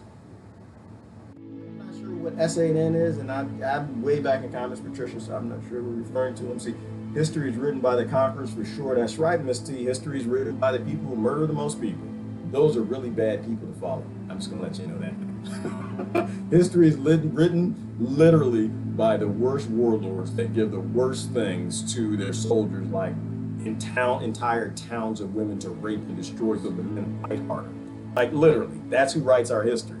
This is why we need to know history, because we need to stop these things from happening again. Golden rule. He who seals the gold makes the rule. No, he who steals the gold makes the rules. And that's right, Miss T. As long as we worship gold, as long as gold is our God, that's where we're going to be. That's what we're going to do. And they're going to write the rules, and everybody else is going to go right along with it. Why? Because we allowed them to model a world where you don't have to die if you have more gold. And the people who has the least gold, which is money, not really American money, money that's not American. America don't have money. America has Rothschild IOUs. Literally, they don't even have any money. We're so poor. And the world's figuring it out. That's why we're in big trouble. That's why we need to be the ones to change the world now. We need to fix us big time, because Rothschild's gonna fix us. They got a plan. Think Rothschilds don't have a plan? They got a plan. That's what I'm trying to tell you. When they collapse this currency and bread goes to $10 a loaf, what do you think is gonna happen in America? We got a short time. We got a wait. How does that go, Smokey the Bandit? We got a long road. Dang it! I got to pull the song up. Kenny, is that Kenny Rogers? Who sung that? We got a long road to go and a short time to get there, something like that. Watch old bandit run. I know I'm trapped in the 70s and 80s. I'm not trying to get out. We got a long road to go and a short time to get there. Exactly, G, why do we need any more pens on the market? Right, go just in the pen example. It's crazy, the whole wall of pens at Staples, absolutely insane. Imagine it's someone's job to design a better pen. At this point, who the F cares? Only the pen making capitalists. That's it, they're like, this. I love the Staples example. Hang on, now I gotta go get a picture. You said something. Because I know what you're talking about. You go into Staples and Office Max. Like, you know, should an office even exist? Like, we are so lost. Let me see. And I'm gonna do it just what you said. I'm gonna do Staples, pen rack, pen shelves. Like, quite literally. Can y'all envision what she's talking about? Wait a minute, no, that's not it. Pen shelf, pen aisle. Let's do the aisle. You know what she's talking about, right? Have y'all been in Office Max? Y'all been in Staples? Oh my Lord. Here you go right here. Look at this. Look at this right here. This is what America's doing, y'all. This right here. Like right here. Look. Y'all see all this right here? This is what we doing. We literally got people whose life, so they can eat and have food, is to design a better one of these and change this so it's a half an inch longer, so when you put it on your shirt, it sticks in better. While we literally are bombing people and people don't have food. We're bombing the people who don't have food. Literally. This is what this is efficient. This is why I can't stop laughing. Oh, great example. I had to zoom in on that. Let's zoom in on one of them. Right here, go right here. Like, look. Y'all see, you know all these pens. Look at this. Oh, human race. Everybody, we should be cheering. This is what we're up to. Oh, we so good, y'all. We just, oh man, we on it. All right. I know. All right. I'm done. We all gonna die. We all gonna die. All you can do is try to hand a better world to the people who come behind us, because we done went so far down the ignorant train. And besides the fact, what's the pen made of? Plastic. Where's the plastic come from? The nations we bomb. And why are we bombing more? Because we're throwing all the plastic in the ocean when we're done with it. And we're gonna fight climate change. And that's the other thing that was in the news too. Y'all see that? Bernie and AOC. They got a what they got? They got the they're trying to do a mandate for climate change, right? To make climate change a crisis. And I'm just like, they're gonna get together and make climate change a crisis. Oh, that's so cute. That's they're gonna make climate change. They get, hey, hello, the climate has been changing since the beginning of time. People already died from it. How you gonna make it a crisis? What the hell is wrong with these people? Mission. Say. Is that processing? Is anybody like getting this? Like literally, once again, the government. I don't do CO2. Number one, I don't care nothing about your CO2 discussion. I don't want to know the numbers. Don't care. Don't listen. I was just planting this morning. I was planting some seeds for some plant. It was a plant that I borrowed some seeds from for nature. I borrowed the seeds and I planted. I didn't know what it was. It had pretty white flowers. I planted it. I planted wasn't asparagus or something else. So I'm working on the CO2 issue, but your politicians are not. They literally are. I don't care nothing what they got to say about CO2 in a nation that literally cuts its grass every Saturday. I don't care.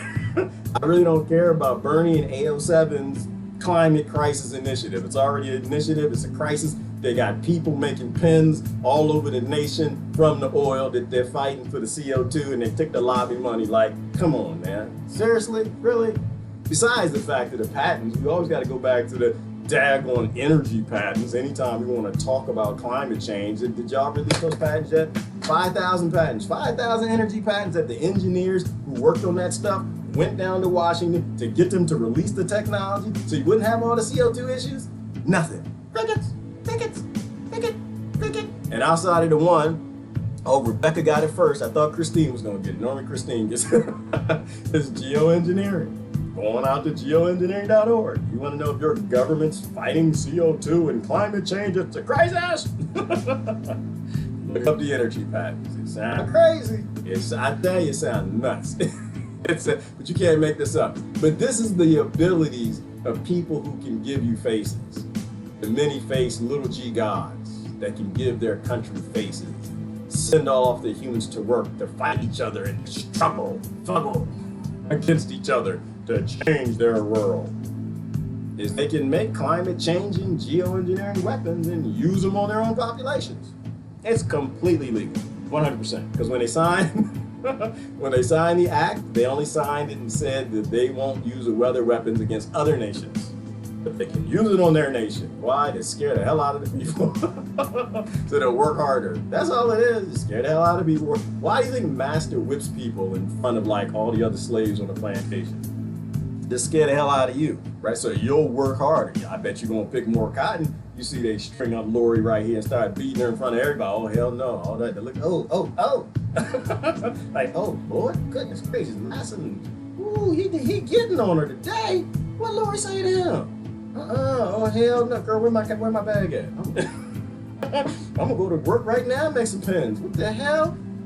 They just blood and did it. That's why they spank. Why do you think they got a prison industrial complex? You think they got a prison industrial complex because they care about children? Because they're worried about pedophilia? What do you think they do in prison to these little boys who go in there at the age of 16 and 17, fresh fish with grown men that have been in there locked up hardcore for 40 years? What you think happened to them little boys? Fear. You better pay your taxes. Where Rebecca at? You better pay taxes. They got something for you. They got something for you. All right, anyway, let's go. Fight pedophilia. Y'all fun, man. Don't fight climate change. And the climate been changing since the planet got created by the big G guys. Y'all, come on, man. Come on. Many faces, fuggles, missions, stay focused. We must continue to laugh, a good weapon against their evil. That's it. That's the only weapon we got, Daniel. It's the only weapon we got. Find yourself and laugh at the people that got the faces on. Not the people, I'm sorry. Laugh at the face. You're not actually laughing at them. You're laughing at who controls them. You're laughing at the idea that they would give up their sovereignty and their self to take up a billionaire's struggle, to become a slave on a plantation, making some damn plastic pens, fighting climate change. And pedophilia. All right, let me see. Let me get down this and get out of here. Fighting cancer while the system does nothing to prevent it. Exactly, Deborah. And the system pretty much causes the cancer. Like, we've pretty much proven cancer's environmental, and they control the environment. They control the industries. We've pretty much proven that the cause of cancer is oligarchy. We know that. And they're going to fight cancer. Like, come on, stop. Mission F politicians. Well, Dan, you're not F the politicians, because they're just like us. They're in the fuggle too. They got a face on them too. They're being played by the system like everybody. Most of the politicians don't even know about the energy patents. I'm sure most of these ridiculous politicians don't even know about the weapon modification patents. I'm sure they don't even know. I think that they're a part of this too, and they just feel that they're going to go change things and get up on the stage by saying, and somebody's telling them what to say, and they don't look beneath the curtains. So it's not them, it's the power, right? Fight the power, not the powerful. Right? We need to rage against the actual, let me see, how would that analogy work? Like, we need to fight the power, not the powerful. We need to rage against the machine, not rage against the levers. Not rage against the machine driver. The machine driver is not actually the problem. You can take out all the presidents you want. You can impeach every single driver you like. They got another one waiting. All right, these people are called Rothschilds and Rockefellers and billionaires and elites, and they're geniuses. They know how to play us. Okay, all they're gonna do is they got 1,000 drivers waiting to put right in that chair, and they got one with a face on it that looks like your face. So when the machine runs over you and your children, you're happier.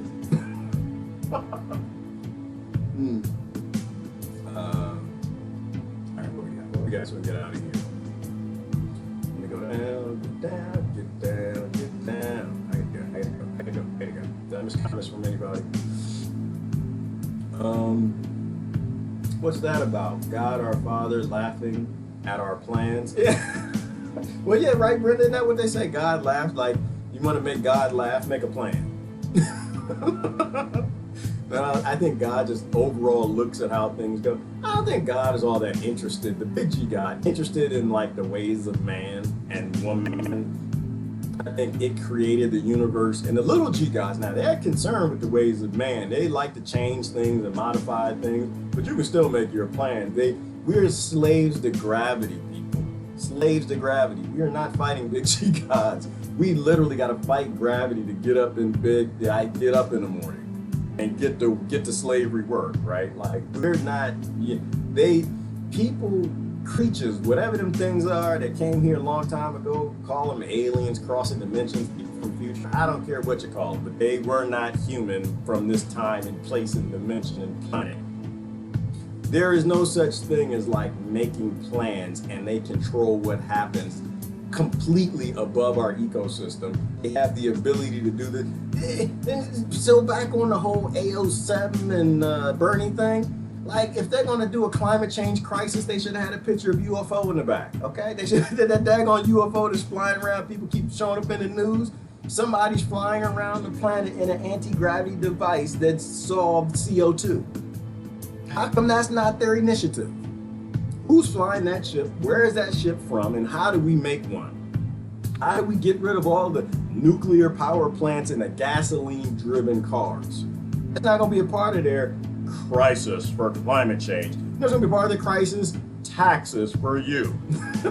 So you work harder. That's all they're going to do is raise up how much cotton you got to put in a bag at the end of the day. And that's what taxes are.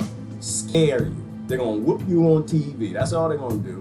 Why? Because we're going to fight the changing climate. We can't even fight cancer.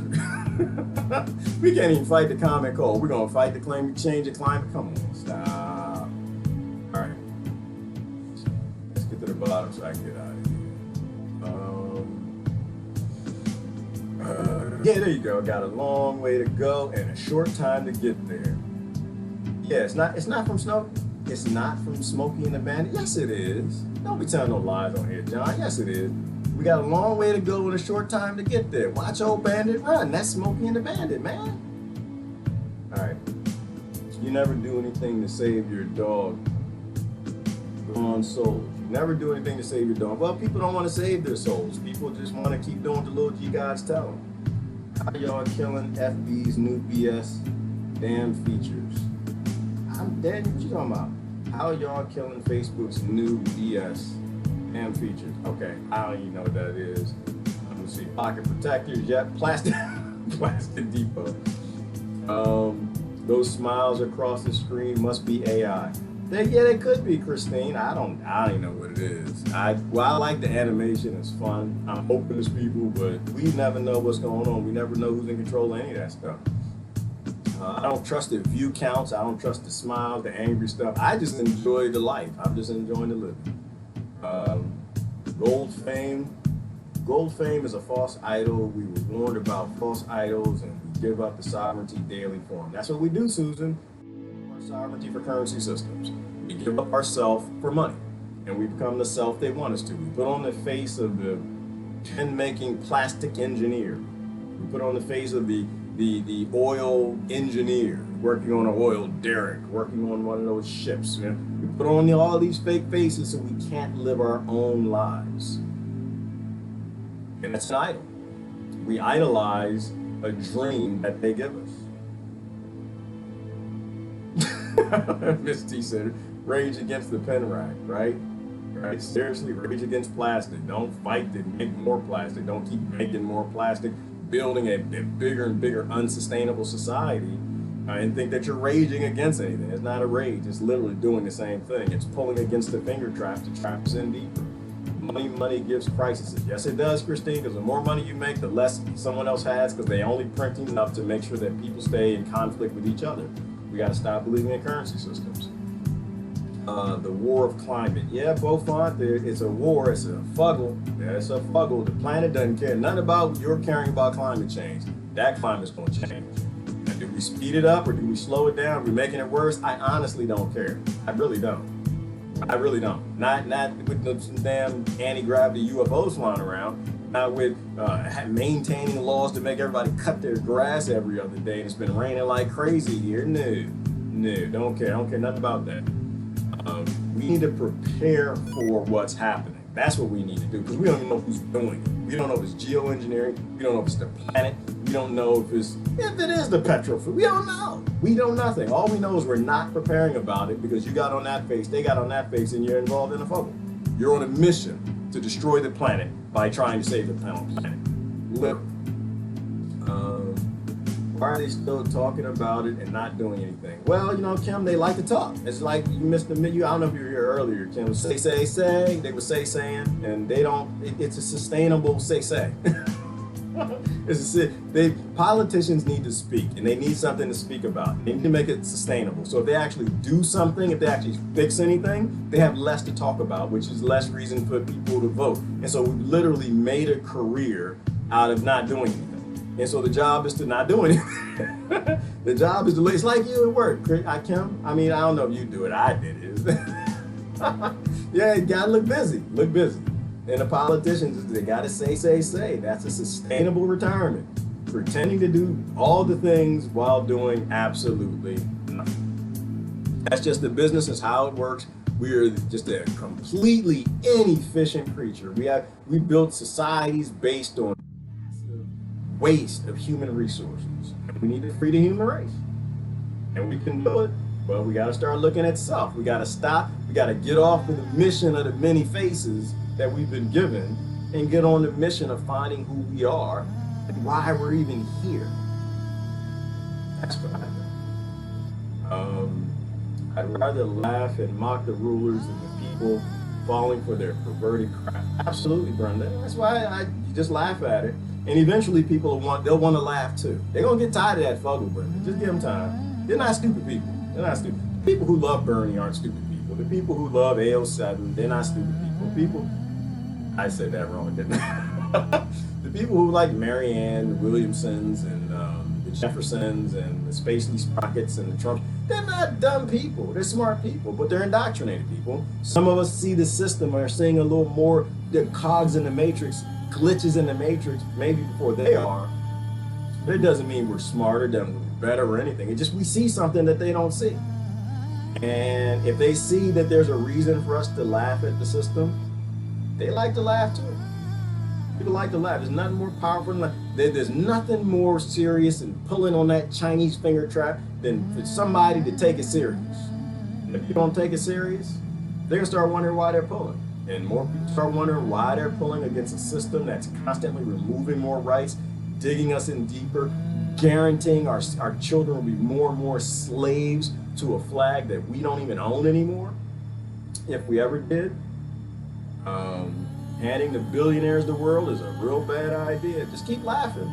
Everybody likes to laugh. Everybody likes joy. The less serious you take them, the more they'll wonder, well, why aren't you taking climate change seriously? Are you crazy? And they look up the patents. And then they realize the whole thing is crazy. All of it. Why would they put so much energy into changing the weather to turn around and get people to fight against the weather change? Think about that. Acid test of adulting, not blaming others, including parents, and laughing at self frequently. Absolutely, because we're funny. Well, one, we're funny as heck. Rebecca, we are just the weirdest creatures on this planet, and we're the only creature that has no idea what it's supposed to be doing. Everything else knows precisely what it's doing, and they're doing their role within the ecosystem. We're destroying it for everybody. So we got to laugh at ourselves. And that is definitely one of the litmus tests, is blaming others. You know, that's that thing, you know, people pointing fingers. You caused climate change. You're not taking your vaccines. You're immigrating to my country. And it's just, you know, people need to look in the mirror. When they grow the hell up and they realize their complicity and collusion in the root cause of all these problems, then you get to be an adult and fix the problems. Until then, you're just a child looking for somebody else to blame for something that you are directly related to too. I'd love to say that I'm fighting big oil as I'm speaking literally on plastic devices. There's a laptop and two the slave technology, plastic, petroleum devices in front of me. We're all a part of it, which is why it takes us all to end it. From within self. Humans need to stop now, no more oil, and stop deforestation, no more war, long list. It is, Elizabeth. But you know, I'm convinced, because we don't need oiling. We don't need it. I mean, even just from a production in America alone, like from a practical believing in the lies fantasy that free energy isn't real, solar panels don't actually exist, and wind vanes and turbines and all of that don't really even exist. We don't need oil. Even there wasn't a damn UFO flying around the world and everybody's seeing it, right? We don't need oil. But people put on those faces. People put on the faces. As long as they put on the faces and as long as they're in groupthink will always be right. Their side will never be wrong because your side isn't their side. Use money to opt out of the system. And we have to do that, Kevin. That's the only way we can get out. Like, you gotta use money to create food for people. But use money smartly to do that. Don't use it and create food systems and put patents on them. Use money to create open source systems to allow other people to expand on your knowledge and what you're doing. Right? Create an open source system for feeding people, and then food doesn't cost anything. People got less reason to fight. Make an open source system for 3D printing houses. No, don't patent it. That's stupid. Why? Because these people are your cousins. Why wouldn't you want to build a house for free for your cousins? Release all the, don't go for a patent. You're here to do a mission. And the mission is not money. Your mission is not to survive. Your mission is not to get more than other people who are born in poor areas. Your mission just might be to feed them. If you have the ability to automate things, it might just be you're supposed to use that automation ability to help people, not to help yourself and fill your bank account because you like a fast car to drive. So opt out of the system, but we are, unless something great happens, Kim, we gotta unfortunately use money to get rid of money. I said, he said, you say grass, brother G. Daniel, you smoke too much. Brother, I love you, you smoke too much weed, man. He probably smoking right now. I'm guilty as charged of being too damn serious. It's hard for me to laugh when there's so much evil afoot. Need to exercise that laugh muscle, find balance. Deborah, we all are. We all take things too serious. This world was designed for conflict. Our society was literally designed to pit us against each other and to take things serious that we shouldn't. And so we all fall in. And when we fall in, we just got to lift ourselves out. We can lift ourselves out, then things will actually go in a great way. Oh, brother, where art thou? Watched last night, so hilarious. Thank you for the gesture. Yeah, I saw that, Lori. I saw I saw you posted the frog one, the frog scene. Y'all haven't watched Brother, Where Art Thou? Y'all should watch it. A lot of great good points in that. A lot of great analogies in that. That was from yesterday's video. A lot of great movies out there. Always look for the deeper meaning. They're just stories, right? And every story has a lesson to learn. It's whether you want to see it. I mean, sometimes I'll go sit down, watch the Alien movie, get something to drink at my movie tavern and just watch it.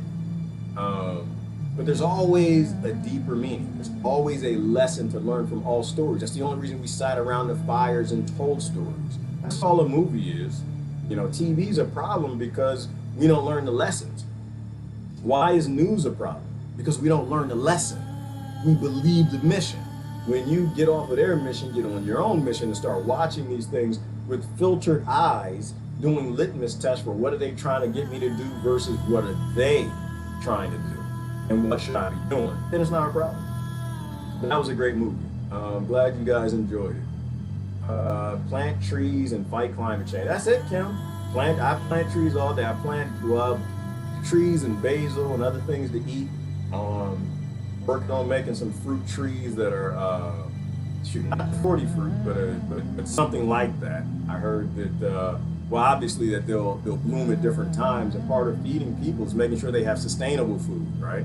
I like citrus trees because you can leave an orange on a tree for like 2 years, including a lemon, and it's still fresh, it's still viable, and we need the ability to feed each other, right? So these are the things that we need to be working on. This is what I'm doing.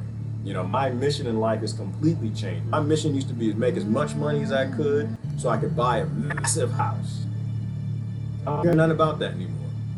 I want to buy a massive piece of property and feed as many people as possible. It would bless my heart to live in a shack on 100 acres and just feed people, just give the food away. That's one of my goals. I got a lot of goals. I got a lot of missions, but that's one of them. It's just give the food away. Because it's stupid. Why are we still charging for what's free?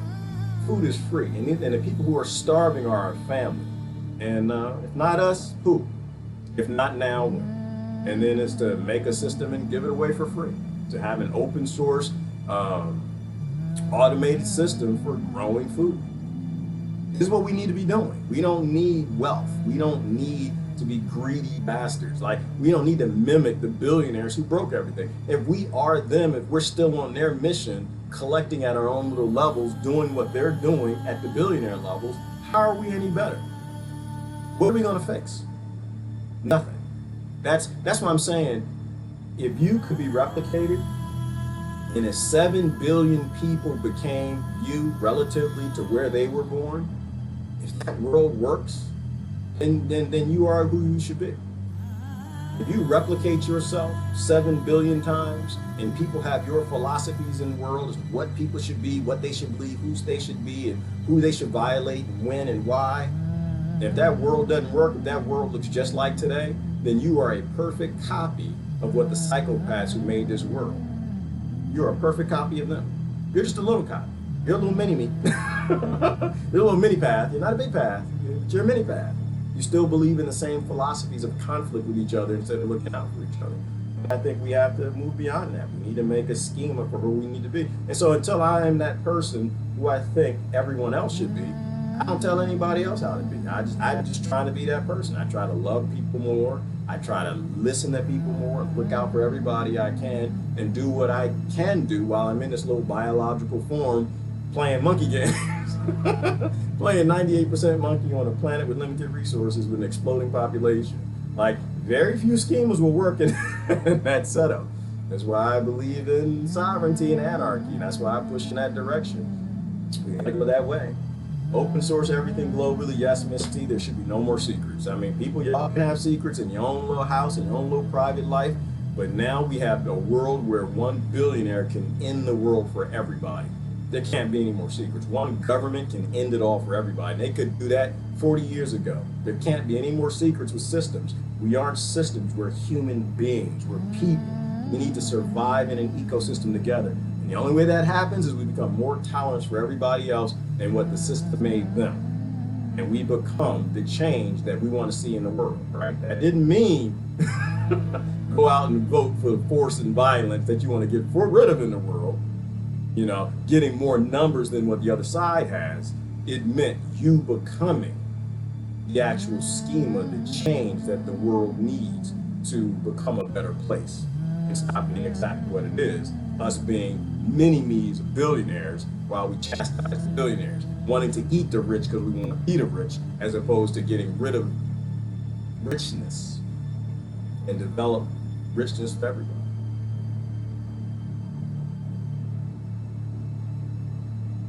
All right.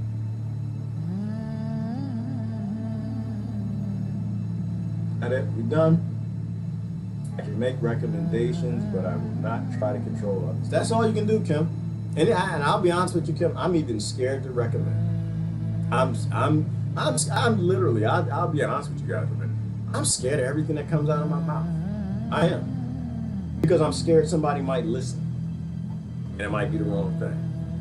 There's nothing I fear more. When you love everybody, and I truly love everybody, it's scary to say it. Because you're scared that one of your family's going to listen to you and you said the wrong thing. That's why I say everything. I try, with restraint, and I do my best to listen to very wise people. A whole bunch of them on this thread, and a couple other gurus and elders I listen to.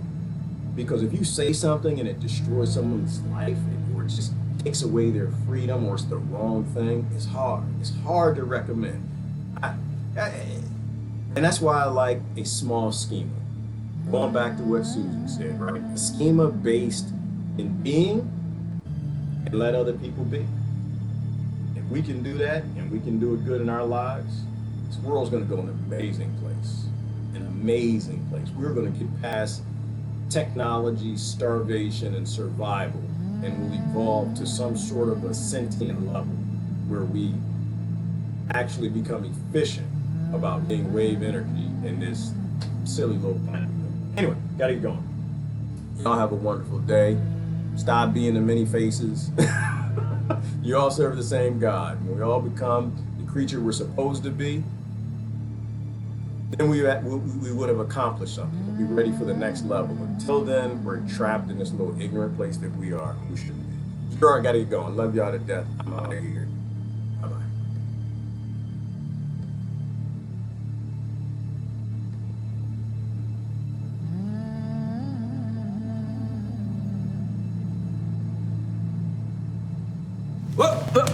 Here I come.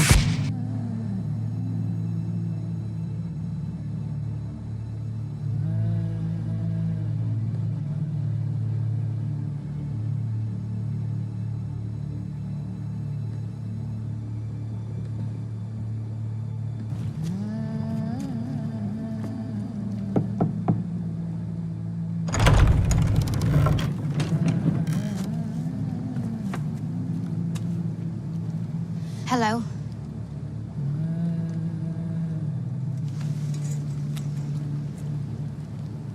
Jack and Hagar gave me this. No one here by that name. Please. I crossed the narrow sea. I have nowhere else to go. You have everywhere else to go. But wait! Hey.